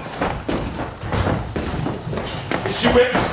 Soundly, my lord. Cried she, and begged a pardon? She did ask favor. If that thy father live, let him repent thou wast made his daughter. And be thou sorry to follow Caesar in his triumph, since thou hast been whipped for following him. Henceforth, the white hand of a lady fever thee, shake thou to look on't. Get thee back to Caesar. Tell him thy entertainment. Look thou, say he makes me angry with him, for he seems proud and disdainful, harping on what I am, not what he knew I was. He makes me angry. Hence let thy stripes be gone. Have you done yet? Alas, our Terran moon is now eclipsed, and it portends alone the fall of Antony. I must stay this time. To flatter Caesar, would you mingle eyes with one that plies his points? No, not me yet. Cold-hearted towards me? Ah, dear, if I be so, let my cold heart engender hail, and let the first stone drop down my neck. So dissolve my life, the next Caesarean smite, together with the memory of my womb and my brave Egyptians all, by this discandying of this pelleted storm, lie graveless. I am satisfied. Caesar sits down in Alexandria, where I will oppose his fate. Our force by land hath nobly held, and our severed navy too have knit again, and fleet threatening most sea-like. Oh, where hast thou been, lady? Dost thou hear? If from the field I shall return once more to kiss these lips, I will appear in blood. I and my sword will earn our chronicle. That's my brave lord. I will be treble-sinewed, heart and breed, and fight maliciously. For when mine hours were nice and lucky, men did ransom lives of me for jests. But now I'll set my teeth, and send to darkness all that stop me. Come, let's have one other gaudy night. Call to me all my sad captains, fill our bowls once more. Let's mock the midnight bell. It is my birthday. I'd have thought to have held it poor, but since my lord will be Antony again, I will be Cleopatra. We will yet do well. Call all his noble captains to my lord. Do so. We'll speak to them, and tonight I'll force the wine peep through their scars. Come on, my queen. There's sap in it yet. The next time I fight, I'll make death love me.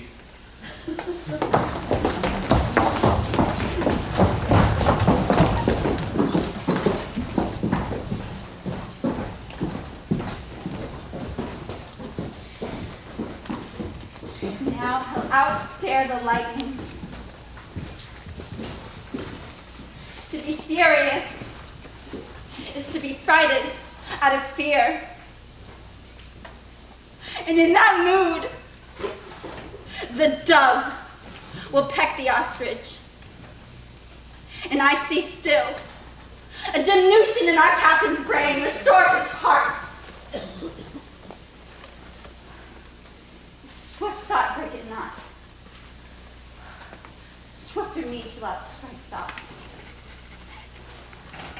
When valor preys on reason, it eats the sword it fights with. I will seek some way to leave him.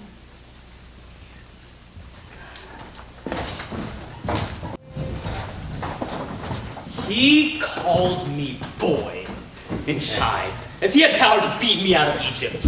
My messenger he hath whipped with rods, dares me to personal combat, Caesar to Antony. Let the old ruffian know I have many other ways to die. Caesar must think when one so great begins to rage, he's hunted even to falling. Give him no breath, but now make boots of his distraction. Never anger made good guard for itself.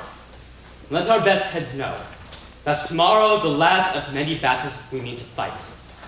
Within our files there are of those that served Mark Antony but late, enough to fetch him in. See it done. And feast the army. We have the sword to do it, and they have earned the waste.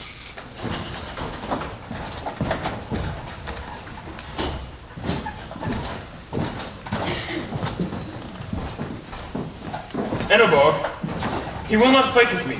No. Why should he not? He thinks being 20 times the better fortune, he's 20 men to 1. Tomorrow, soldier, by sea and land I'll fight, or I will live, or bathe my honor in the dying blood shall make it live again. Wouldst thou fight well? I'll strike and cry take all. Well said. Come, Let tonight be bounteous at our meal. Call forth my household servants.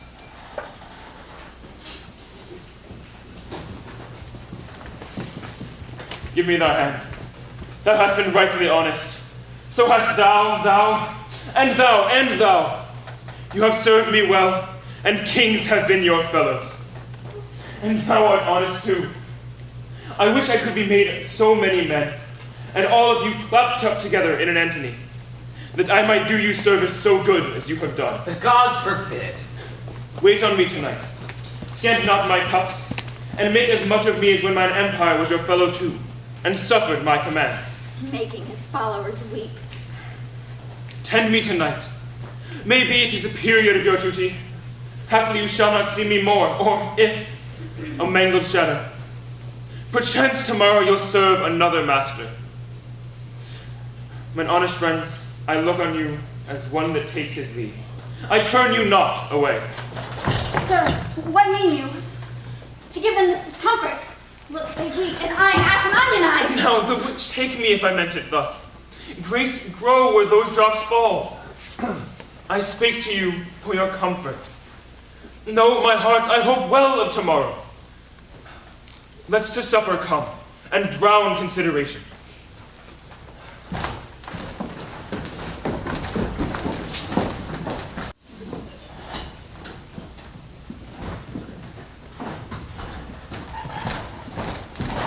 The gods make this a happy day to Antony. Would thou and those last hours had once prevailed to make me fight at land? Hadst thou done so, the kings that have revolted, and the soldier that has this morning left thee would still follow thy heels. Who's gone this morning? Who? One ever near thee. Call for Anabargus, she shall not hear thee, or from Caesar's camp say, I am none of thine. What sayest thou?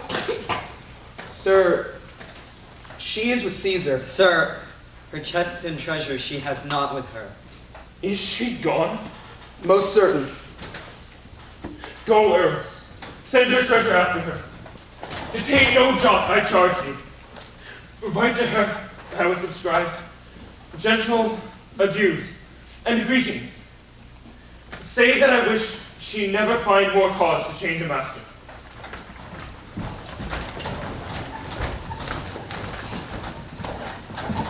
Go forth, Agrippa, and begin the fight.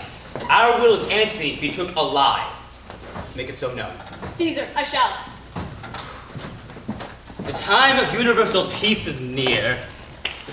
Prove this a prosperous day. The three nooked worlds shall bear the olive freely. Antony is coming to the field.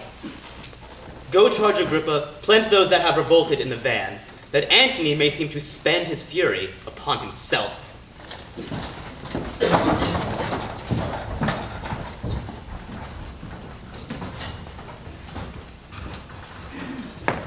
Alexis did revolt, and went to Jewry on affairs of Antony. There did incline himself to great Herod to become one with Caesar and leave his master Antony. For his pains, Caesar had pains him. Canidius and the rest that fell away have entertainment, but no honorable trust. I have done ill, of which I do accuse myself so sorely.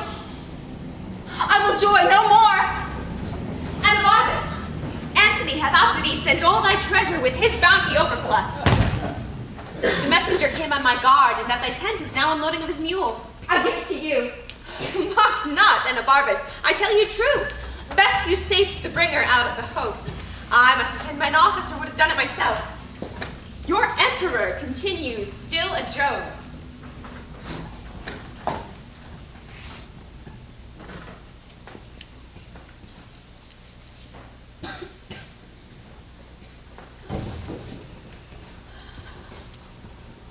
I am alone. The villain of the earth. In fear I am so most. Oh, Antony, thou mine of bounty, how wouldst thou have paid my better servitude, when in my turpitude thou dost so crown with gold? This breaks my heart.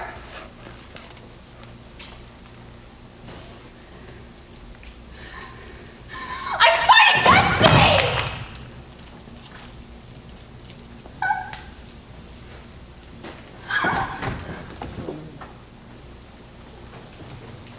No. I will go seek some ditch wherein to die. The foulest best fits my latter part of life.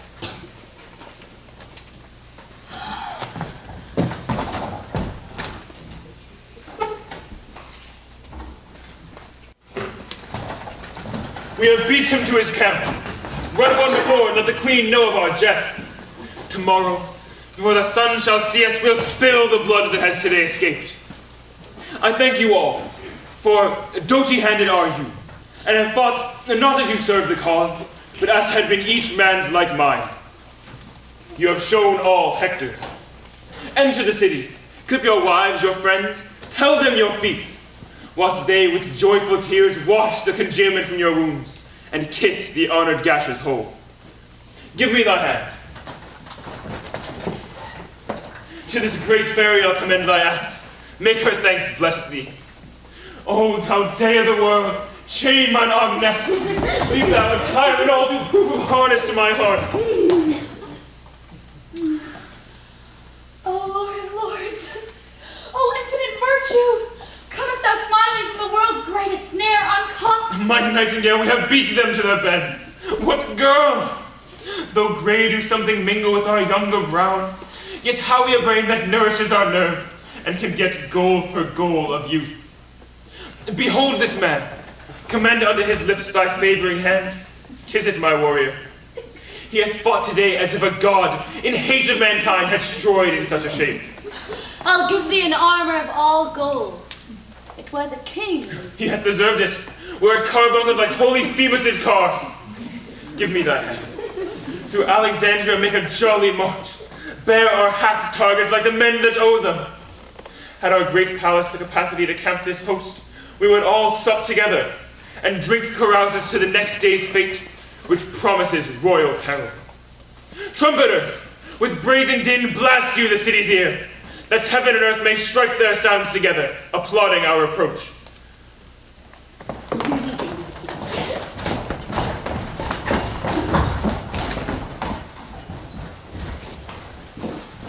If we be not relieved within this hour, we must return to the court of guard.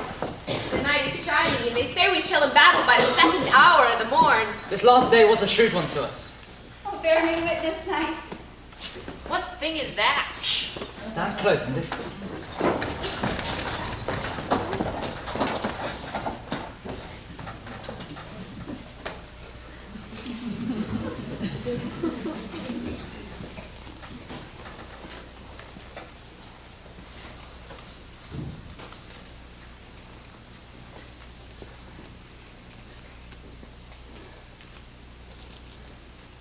Oh, be witness to me. Oh, thou blessed moon. When men revolted shall upon record bear hateful memory. Poor Nabarbus did before thy face repent. And Nabarbus! Peace, hark further.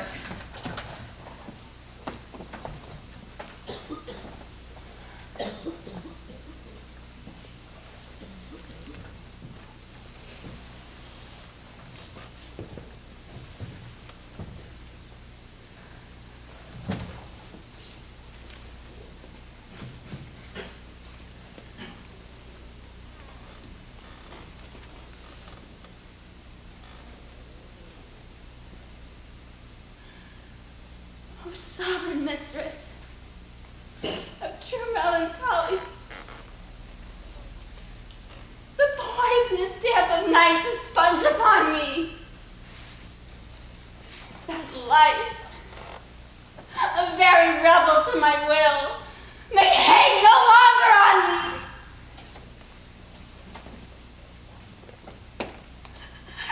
Throw my heart against the flint in hardness of my fault, which, being dried with grief will break to powder.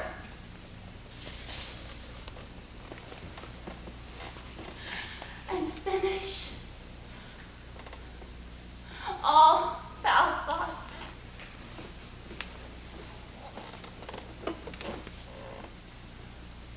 Oh, Antony.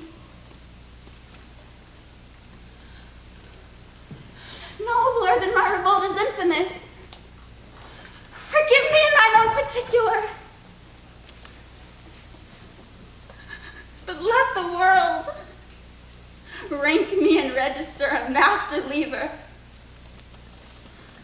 and a fugitive.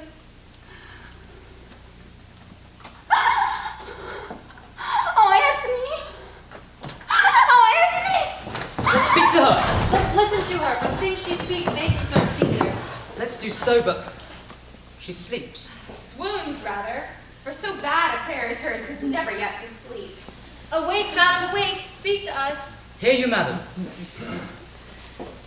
The hand of death hath wrought her.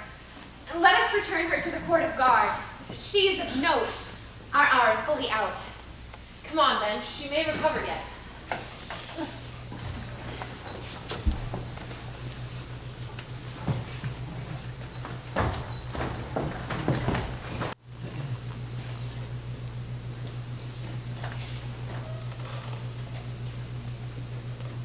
Swallows have built in Cleopatra's sails their nests. The augurers say they know not, they cannot tell, look grimly, and dare not speak their knowledge.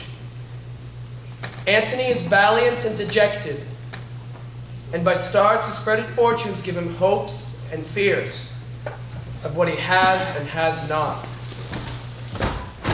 All is lost. This foul Egyptian hath betrayed me. My fleet hath yielded to the foe. And yonder they cast their caps up and carouse together like friends long lost. Triple-turn whore! 'Tis thou hast sold me to this numbness, and my heart makes only wars on thee. Bid them all fly, for when I am revenged upon my charm, I have done all.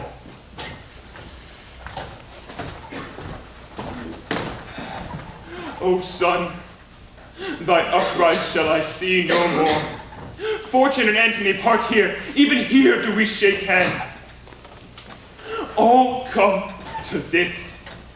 The heart that spanieled me at heels, to whom I gave their wishes, do discandy, melt their sweets on blossoming season. And this pine is barked that o'ertop them all. Betrayed I am. What arrows, arrows!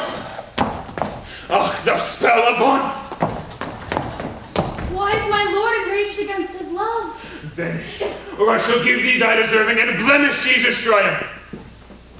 Let him take thee, and hoist thee up to the shouting plebeians. Follow his chariot, like the greatest spot of all thy sex. Most monster-like, be shown for poorest diminutives, for doints. And let patient Octavia plow thy visage up with her prepared nails.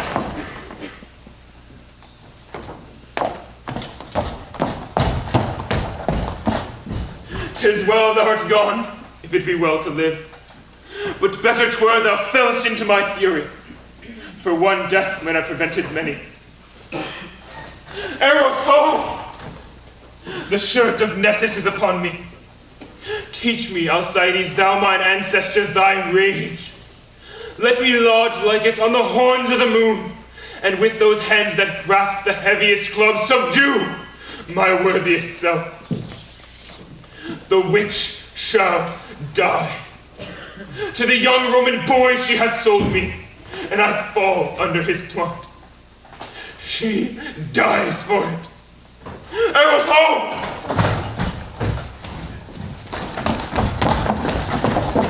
Help me, my women!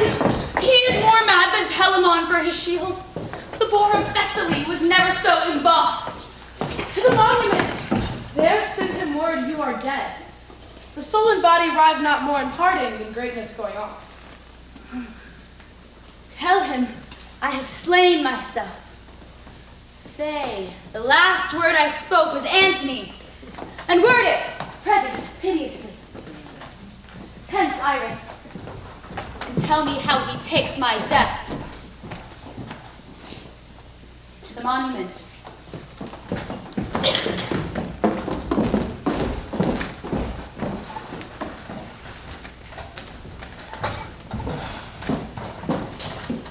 Sometimes we see a cloud that's dragonish, a vapor sometime like a bear or a lion, a towered citadel, a pendant rock, a forked mountain, or a blue promontory with trees upon it, that nod unto the world and mock our eyes with air. You have seen these signs? They are black vespers pageants. Aye, my lord. That which is now a horse, even with a thought, the rack dislimbs and makes it indistinct, as water is in water. It does, my lord. My good maid Eros, now thy captain is even such a body. Here I am, Antony, yet I cannot hold this visible shape. I made these wars for Egypt, and the queen, whose heart I thought I had, for she had mine, which, whilst was mine, had annexed unto it 1,000,000 more, now lost. She, Eros, has packed cards with Caesar, and false played my glory unto an enemy's triumph. Nay, gentle Eros, weep not. There is left us ourselves to end ourselves. Oh, thy vile lady, she has robbed me of my sword! No, Antony. My mistress loved thee, and her fortunes mingled with thine entirely. And saucy harlot, peace! She hath betrayed me and shall die the death. Death of one person can be paid but once, and that she is discharged. What thou wouldst do is done unto thy hand. The last she spake was Antony, most noble Antony, that in the midst a tearing groan did break the name of Antony. It was divided between her heart and her lips. She rendered life, thy name so buried in her. Unarm, Eros. The long day's task is done, and we must sleep. That thou departest hence safely does pay thy labor richly. Go. What? The sevenfold shield of Ajax cannot keep the battery from my heart. Oh, cleave my sides. Heart, once stronger than thy continent, crack thy frail case. Apace, Eros, apace. No more a soldier.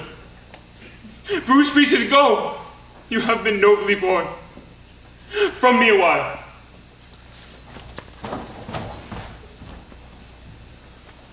I will o'ertake thee, Cleopatra, and weep for my pardon. So it must be, for now all length is torture. Since the torch is out, lie down and stray no farther. Now all labor mars what it does. Yea, very force entangles itself with strength. Seal then, and all is done. Eros! I come, my queen. Eros! Stay for me. Where souls do couch on flowers, we'll hand in hand, and with our sprightly port make the ghosts gaze. Dido and her near shall want troops, and all the haunt be ours. Come, Eros, Eros! What would my lord? Since Cleopatra died, I have lived in such dishonor that the gods detest my baseness. I, that with my sword courted the world, and o'er green Neptune's back with ships made cities, condemn myself to lack the courage of a woman, less noble mind than she, which by her death our Caesar tells I am conqueror of myself. Thou art sworn, Eros, that when the exigent should come, which now is come indeed, when I should see behind me the inevitable prosecution of disgrace and horror, that on my command thou then wouldst kill me. Do it! The time is come. Thou strikest not me, 'tis Caesar thou defeatest. Put color in thy cheek. The gods withhold me. Shall I do that which the Parthian darts, though enemy, lost aim could not? Eros, wouldst thou be windowed in great Rome, and see thy master thus with pleated arm, bending down his corrigible neck, his face subdued to penetrative shame, whilst the wheeled seat of fortunate Caesar, drawn before him, branded the baseness that ensued? I would not see it. Come then, for with a wound I must be cured. Draw back thy sword which thou hast worn most useful for thy country. Turn from me then, that noble countenance, wherein the worship of the whole world lies.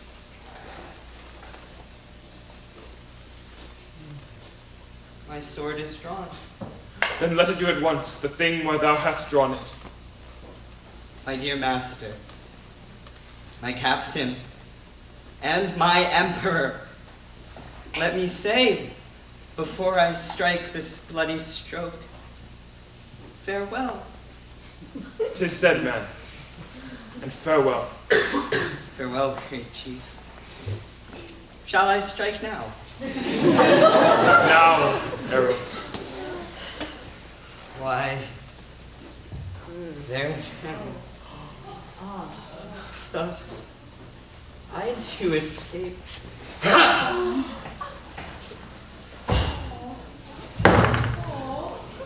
Thrice nobler than myself. O valiant Eros, thou teachest me what I should, and thou couldst not. My queen and Eros have, by their brave instructions, got upon me a nobleness in record. But I will be a bridegroom in my death, and run into it as to a lover's bed.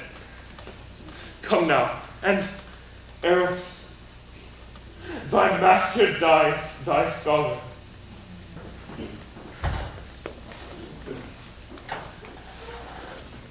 To do thus, I learned of thee. No!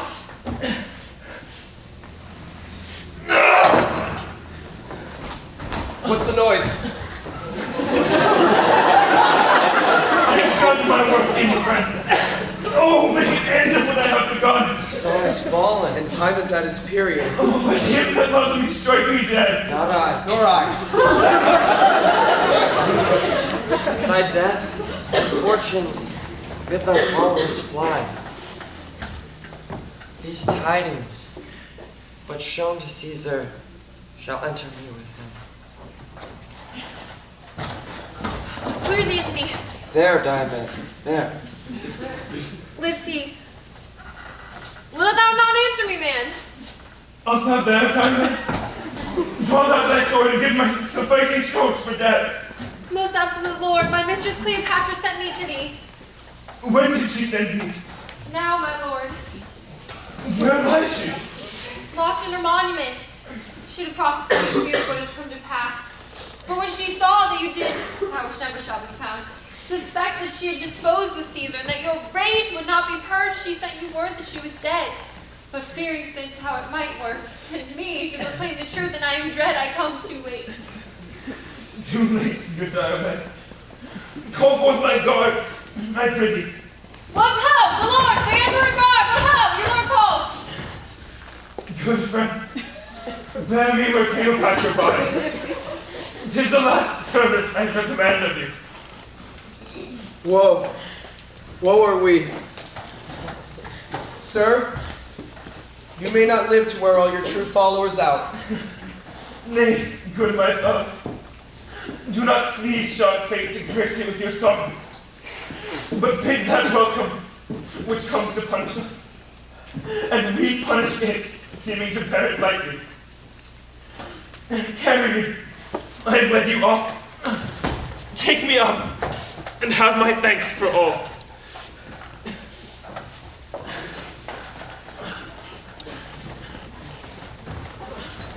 Comforted, dear madam.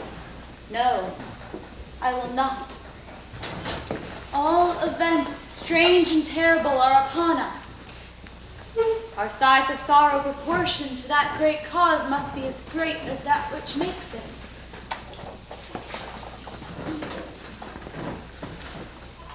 How now,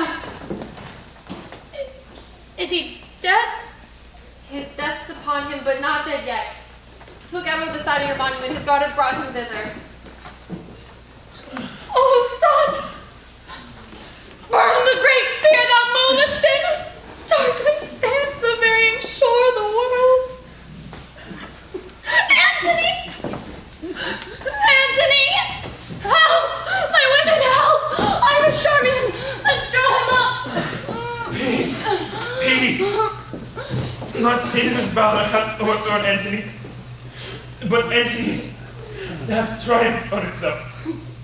So it should be that none but Antony should conquer Antony. But woe, 'tis so. I am dying, Egypt. Dying. Only I hear importune death a while, until, of many thousand kisses, the last I lay at thy lips. I dare not. Dear Lord, I dare not, lest I be taken. Not the imperious show of full fortune Caesar ever shall be broached with me. If knives, drugs, or serpents have edge, sting, or operation, I am safe. Your wife, Octavia, with her dull eye and still conclusion, shall have no honor demurring upon me. But come, let's draw thee up. Oh, quick! Oh, I am gone. Oh, here's sport indeed! How heavy weighs my lord! Our strength is all gone into heaviness, and that which makes it weight. Had I great Juno's power, I'd fetch thee up and set thee by Jove's side. But come, little wishes were ever fools. Come and welcome. Die where thou hast lived. Quicken with kissing had my lips that power, I would thus spur them out. I am dying, Egypt. Dying. Give me some wine and let me speak a little. No, let me speak, and let me rail so high that the house my fortune break in her wheel.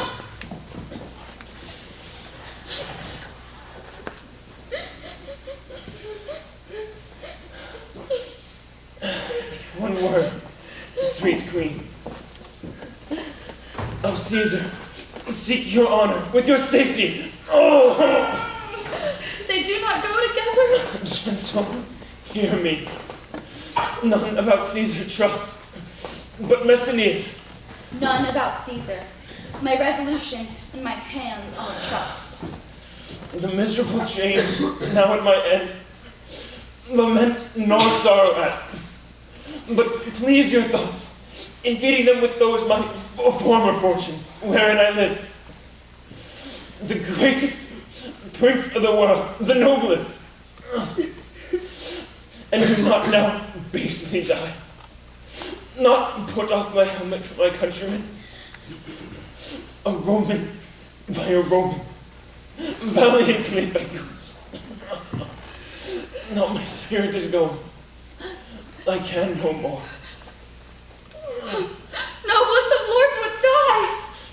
Hast thou no care for me? Shall I abide in this dull world which in thy absence is no better than a sty? See, my women, the crown of the earth doth melt. Oh, withered is the garland of war. The soldier's pole is fallen, and young boys and girls are now level with men. The odds is gone, and there is nothing left remarkable neath the visiting moon, but e'en a woman, and commanded by such poor passions as the maid that milks and does the meanest chairs. It were for me to throw my scepter to the injurious gods and tell them that this world did equal theirs, till they have stolen our jewels.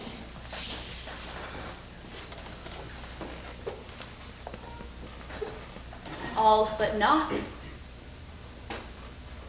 Patience is Scottish. and impatience does become a dog that's mad,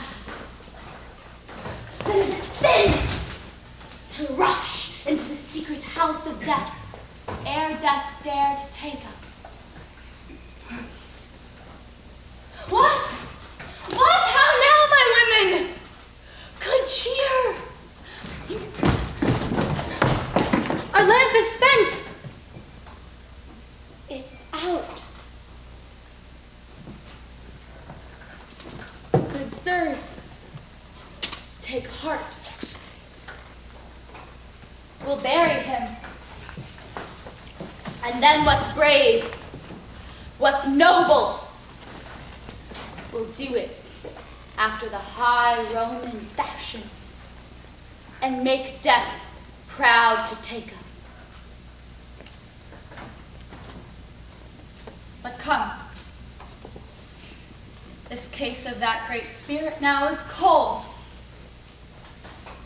We have no friend, but a resolution, and the briefest end.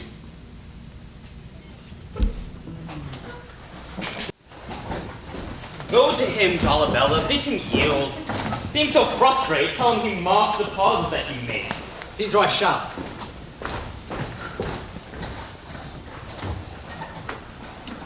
Wherefore is this? And what art thou that darest appear thus to us? I am called Dercetus. Mark Antony I served, who best was worthy, best to be served. Whilst he stood up and spoke, he was my master, and I wore my life to spend upon his haters. If thou please to take me to thee, as I was to him, I'll be to Caesar. If thou pleasest not, I yield thee up my life. What is it thou sayest? I say, O Caesar, Antony is dead.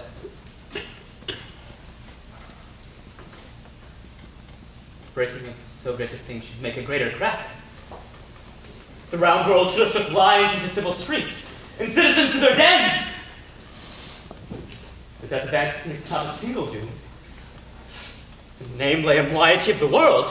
He is dead, Caesar, not by public minister of justice, nor by hired knife, but that self-hand which writ his honor in the acts it did, hath, with the courage which the heart did lend it, splitted the heart. Look you sad, friends? The gods rebuke me, but it is tidings to wash the eyes of kings. And strange it is that nature must compel us to lament our most persistent deeds. His taints and honors waged equal with him. A rarer spirit never did steer humanity, but you gods will give us some faults to make us men. Caesar is touched. Such a spacious mirror is set before him, needs must see himself. Antony, I have followed thee to this. But we do lance diseases in our bodies. I must perforce have shown to thee such a declining day or look on thine. We could not stall together in the whole world, but yet let me lament,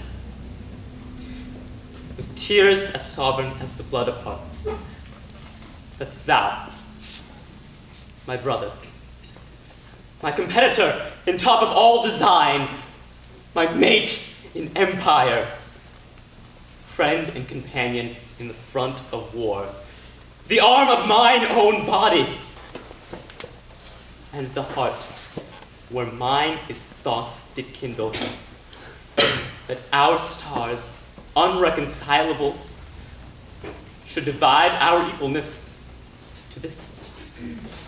Hear me, good friends! But I will tell you at some meeter season. The business of this woman looks out of her. We'll hear her what she says. Whence are you? A poor Egyptian yet. The queen, my mistress, can find in all she has her monument of thy intense desires instruction, that she preparedly may frame herself the way she's forced to. Bid her have good heart. She soon shall know of us by some of ours how honorable and kindly we determine for her.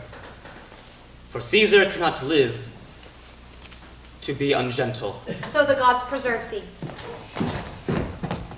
Miss Aeneas, come hither.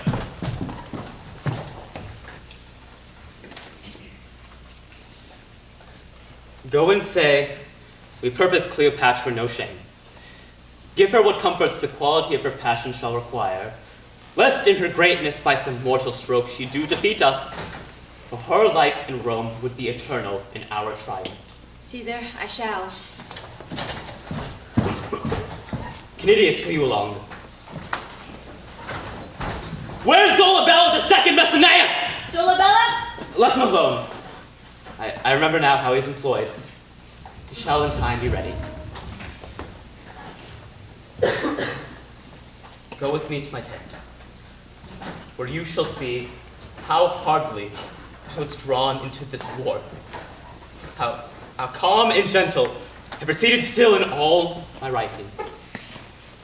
Go with me and see what I can show in this.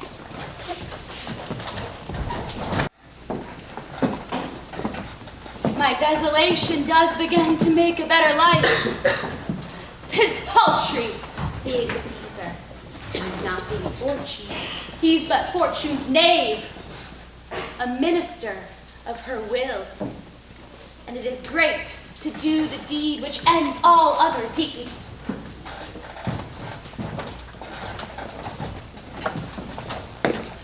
Caesar sends greeting to the Queen of Egypt and bids thee study on what fair demands thou needst to have him grant thee. What's thy name? My name is Messenias. Antony did tell me of you, bade me trust you. But I do not greatly care to be deceived by those that have no use for trusting.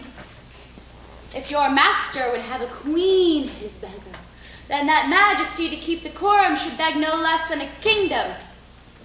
If he please give me conquered Egypt for my son, he gives me so much of mine own as I would kneel to him with thanks. Be of good cheer. You're fallen into a princely hand. Fear nothing. Make your full reference freely to my lord, who is so full of grace that it flows over on all but me. Let me report to him your sweet dependency, and you shall find a conqueror who will pray in aid for kindness, where he for grace is kneeled to. Tell him I sent him the greatness he has got. I hourly learn a doctrine of obedience, and would gladly.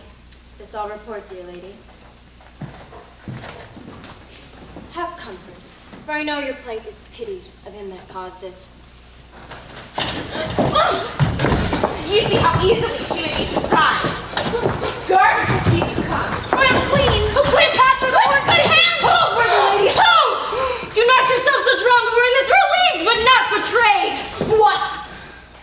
Of death too, that rids our dogs of languish. Cleopatra, do not abuse my master's bounty in the undoing of yourself. Let the world see his nobleness well acted. Your death will never let come forth. Where art thou, death? Come! Come and take a queen, worthy many babes and beggars. Oh, temperance, lady! I will eat no meat. I'll not drink, sir. If I no talk, will once be necessary asleep, neither this mortal house I'll ruin. Do Caesar what he can. I will not wait pinioned at your master's court, nor once be chastised by the sober eye of dull Octavia. Shall they hoist me up and show me to the shouting valetry of Rome? Rather, a ditch in Egypt be gentle grave upon me. Rather on Nilus's mud lay me stark naked, and let the water flies blow me into a pouring. Rather, make my country's high pyramids my gibbet, and hang me up in chains. You do extend these thoughts of horror further than you shall find cause in Caesar. Aeneas, what thou hast done my master Caesar knows, and he has sent for thee. The queen, I'll take her to my garden. So Dolabella shall content me best. Be gentle to her. To Caesar, I'll report what you shall please. You'll employ me to him. Say I would die. Most noble Empress, you have heard of me. I cannot tell. Assuredly you know me. No matter what I have heard or known, you laugh at boys and women who tell their dreams 'tis not a trick. I understand not, madam. I dreamed there was an emperor, Antony. Could it be that there ever was such a man as this I dreamed of? If it might please you. His face was as the heavens, and therein stuck a little sun and moon, and lighted a little the earth. You're a sovereign creature. His legs bestrid the ocean, his arm crested the world. His voice was as all tuned spheres, and that to friends. But when he meant to quail and shake the orb, he was as rattling thunder. For his bounty there was no winter in it, but an autumn 'twas that grew the more by the reaping. His delights were dolphin-like, and showed the element among the back they lived in. Cleopatra. Think there was, or it might be the man as this I dreamed of. Gentle madam, no. You lie, up to the hearing of the gods. But if there be, or ever were, one such, it's past the size of dreaming. Nature wants stuff to vie strange forms with fancy, yet to imagine. And Antony was nature's peace against fancy, condemning shadows quite. Hear me, good madam. Your loss is as yourself great, and your merit is answering to that weight. Well, I might never overtake pursued success, but I do feel, by rebound of yours, a grief that smites my heart at root. Thank you. Know you what Caesar means to do with me? I would to tell you that I would. Yea, pray you. Though he be honourable, He'll lead me then in triumph. he will. I know it. Which is the queen of Egypt? Arise, you shall not kneel. I pray you rise. Rise, Egypt. The gods will have it thus. My master and my lord I must obey. Take to you no hard thoughts. The records of what injuries you did us, though written in our flesh, we shall remember as things but done by chance. So, sir, the world. I cannot project mine own cause so well to make it clear.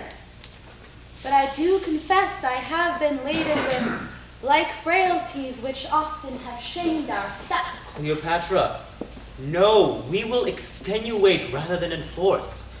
If you apply yourself to our intents, which towards you are most gentle, you shall see a benefit in this change.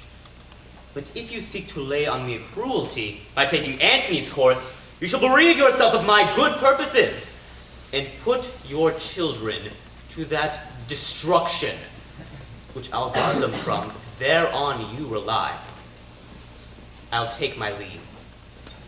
And nay, through all the world, 'tis we, your scutcheons and signs of conquest, shall hang in what place you please. Here, my lord, be it known that we, the greatest, are often misthought for things that others do. And when we fall, we answer others' merits in our names, and therefore are to be pitied. Cleopatra!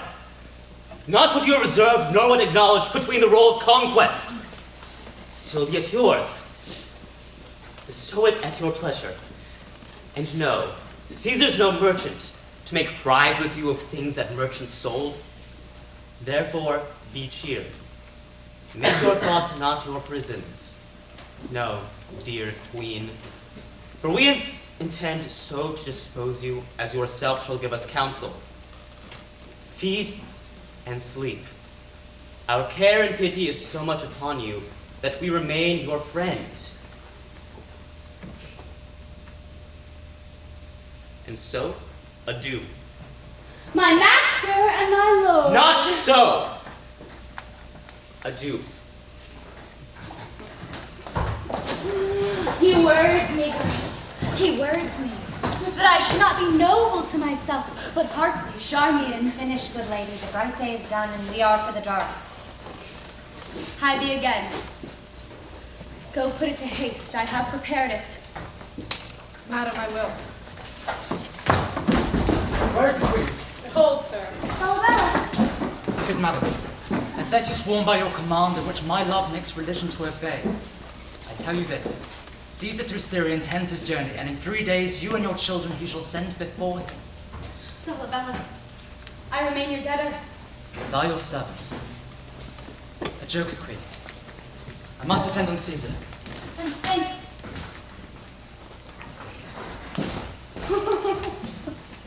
What thinkest thou? Iris, thou, an Egyptian puppet, shalt be shown in Rome, as well as I, mechanic slaves, with their greasy aprons, rules and hammers, shall uplift us in their view, in their thick breaths, rank of gross diet, shall be enclouded, and forced to drink their vapor. The gods forbid. Nay, 'tis certain. Saucy lictors will catch it us like strumpets, and scalled rhymers will ballad out the tune.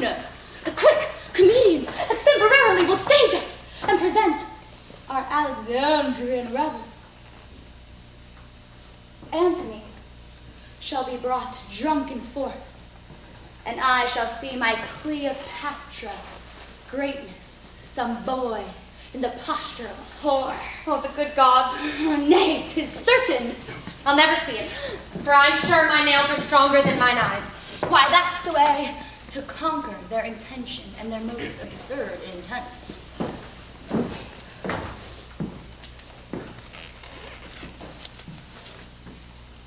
Show me my women like a queen. I'm again for Sidness to meet Mark Antony. Here is a rural servant who will not be denied your highness' presence. She brings you figs.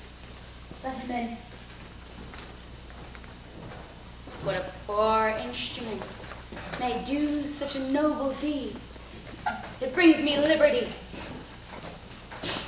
From head to toe, I am marble constant. I have nothing of woman left in me. The visiting moon, no planet is of mine. This is the girl. Hassan, the pretty Nihilist, flower here that kills and pains not. Truly I have her, but I would not be the party that should desire you to touch it. Those that do die of it do seldom or never recover. Know that. And it has died of. Very many. Men and women too. I heard of one of them no longer than yesterday. Very honest woman, but something given to lie. As a woman should not do, but in the way of honesty. How she died at the thick of it. What pain she felt truly, she makes a very good report of a week. He that will believe all that they say shall never be saved by half that they do. Get thee gone, farewell! I wish you joy of this. You must think, look you, that the poison will do its kind. Aye, farewell. Look you, this drought is not to be trusted, but in the keeping of honest people. For indeed there is no goodness in it. Take thou no care. It shall be heeded. Very good. Do it nothing, I pray you, for it is not worth the beating. Get thee gone. Farewell. Yes, forsooth. I wish you all joy of this. Give me my robe. Put on my crown. I have immortal longings in me. No more shall the juice of Egypt scrape moist this lip. Yar, yar, good Iris, quick! Methinks I hear Antony call. I see him rouse himself to praise my noble act. I hear him mock the luck of Caesar, which gods give men in their after wrath. Husband, I come! Now to that name my courage proves my title. I am fire and air. All other elements I give to baser life. Hast thou finished? Come then, and take the last warmth from my lips. Farewell. Kind, charming.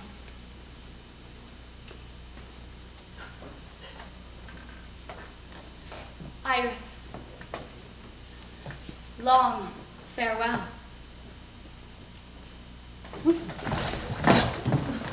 Have I aspic in my lips? Dost fall? If thou and nature can so gently part, then the stroke of death is as a lover's pinch, which hurts and is desired. Dost thou lie still? If thus thou vanishest, thou tellest the world it is not worth leave taking. Dissolve thick cloud and rain, that I may say the gods themselves do weep. This proves me base. If first she meet the curled Antony, he'll make demand of her, and spend that kiss which is my heaven to have. Come thou, mortal wretch. With this sharp tooth, not intrinsicate of life at once untied. Venomous fool, be angry and In this vile world, so fare thee well. Now boast thee death, for in thy possession lies, alas, unparalleled. Downy windows closed, and golden Phoebus never be beheld of eyes again so royal. Your crown's awry. I'll mend it, and then play. Where is the queen? Speak softly, wake her not. Caesar hath said... Too slow a messenger. Come, apace. Stash. I hardly feel thee. Approach! Ho, all's not well, Caesar's beguiled! There's Dolabella sent from Caesar, call him! What work is her Charmian? Is this well done? It is well done, fitting for a princess. It is so many royal kings. How goes it here? All dead! Caesar, thy thoughts touch thy effects in this. Thyself art coming to see performed this dreaded act which thou so soughtest to hinder. Sir, you too sure are an augurer. That you did fear is done. Bravest at the last. She leveled at our purposes and, being noble, took her own way. The manner of their deaths, I do not see them bleed. Who was last with them? A simple countryman that brought her figs. This was her basket. Poisoned then. O Caesar, this Charmian lived but now. She stood and spake. I found her trimming up the diadem on her dead mistress. Tremblingly she stood and on the sudden dropped. Noble weakness! If they had swallowed poison, it would appear by external swelling. But she looks like sleep, as if she would catch another Antony in her strong toil of grace. Here, on her wrist. There's a vent of blood and something blown. Most probable that so she died, for her physician tells me she hath pursued conclusions infinite of easy ways to die. Take up her bed, and bear her women from the monument. She shall be buried by her Antony, No grave upon the earth shall clip in it a pair so famous. High events as these do strike those that make them, and their story is no less in pity than his glory, which brought them to be lamented. Our army shall in solemn show attend this funeral, and then to Rome. Come, Dolabella, see high order in this great solemnity.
So on closing night,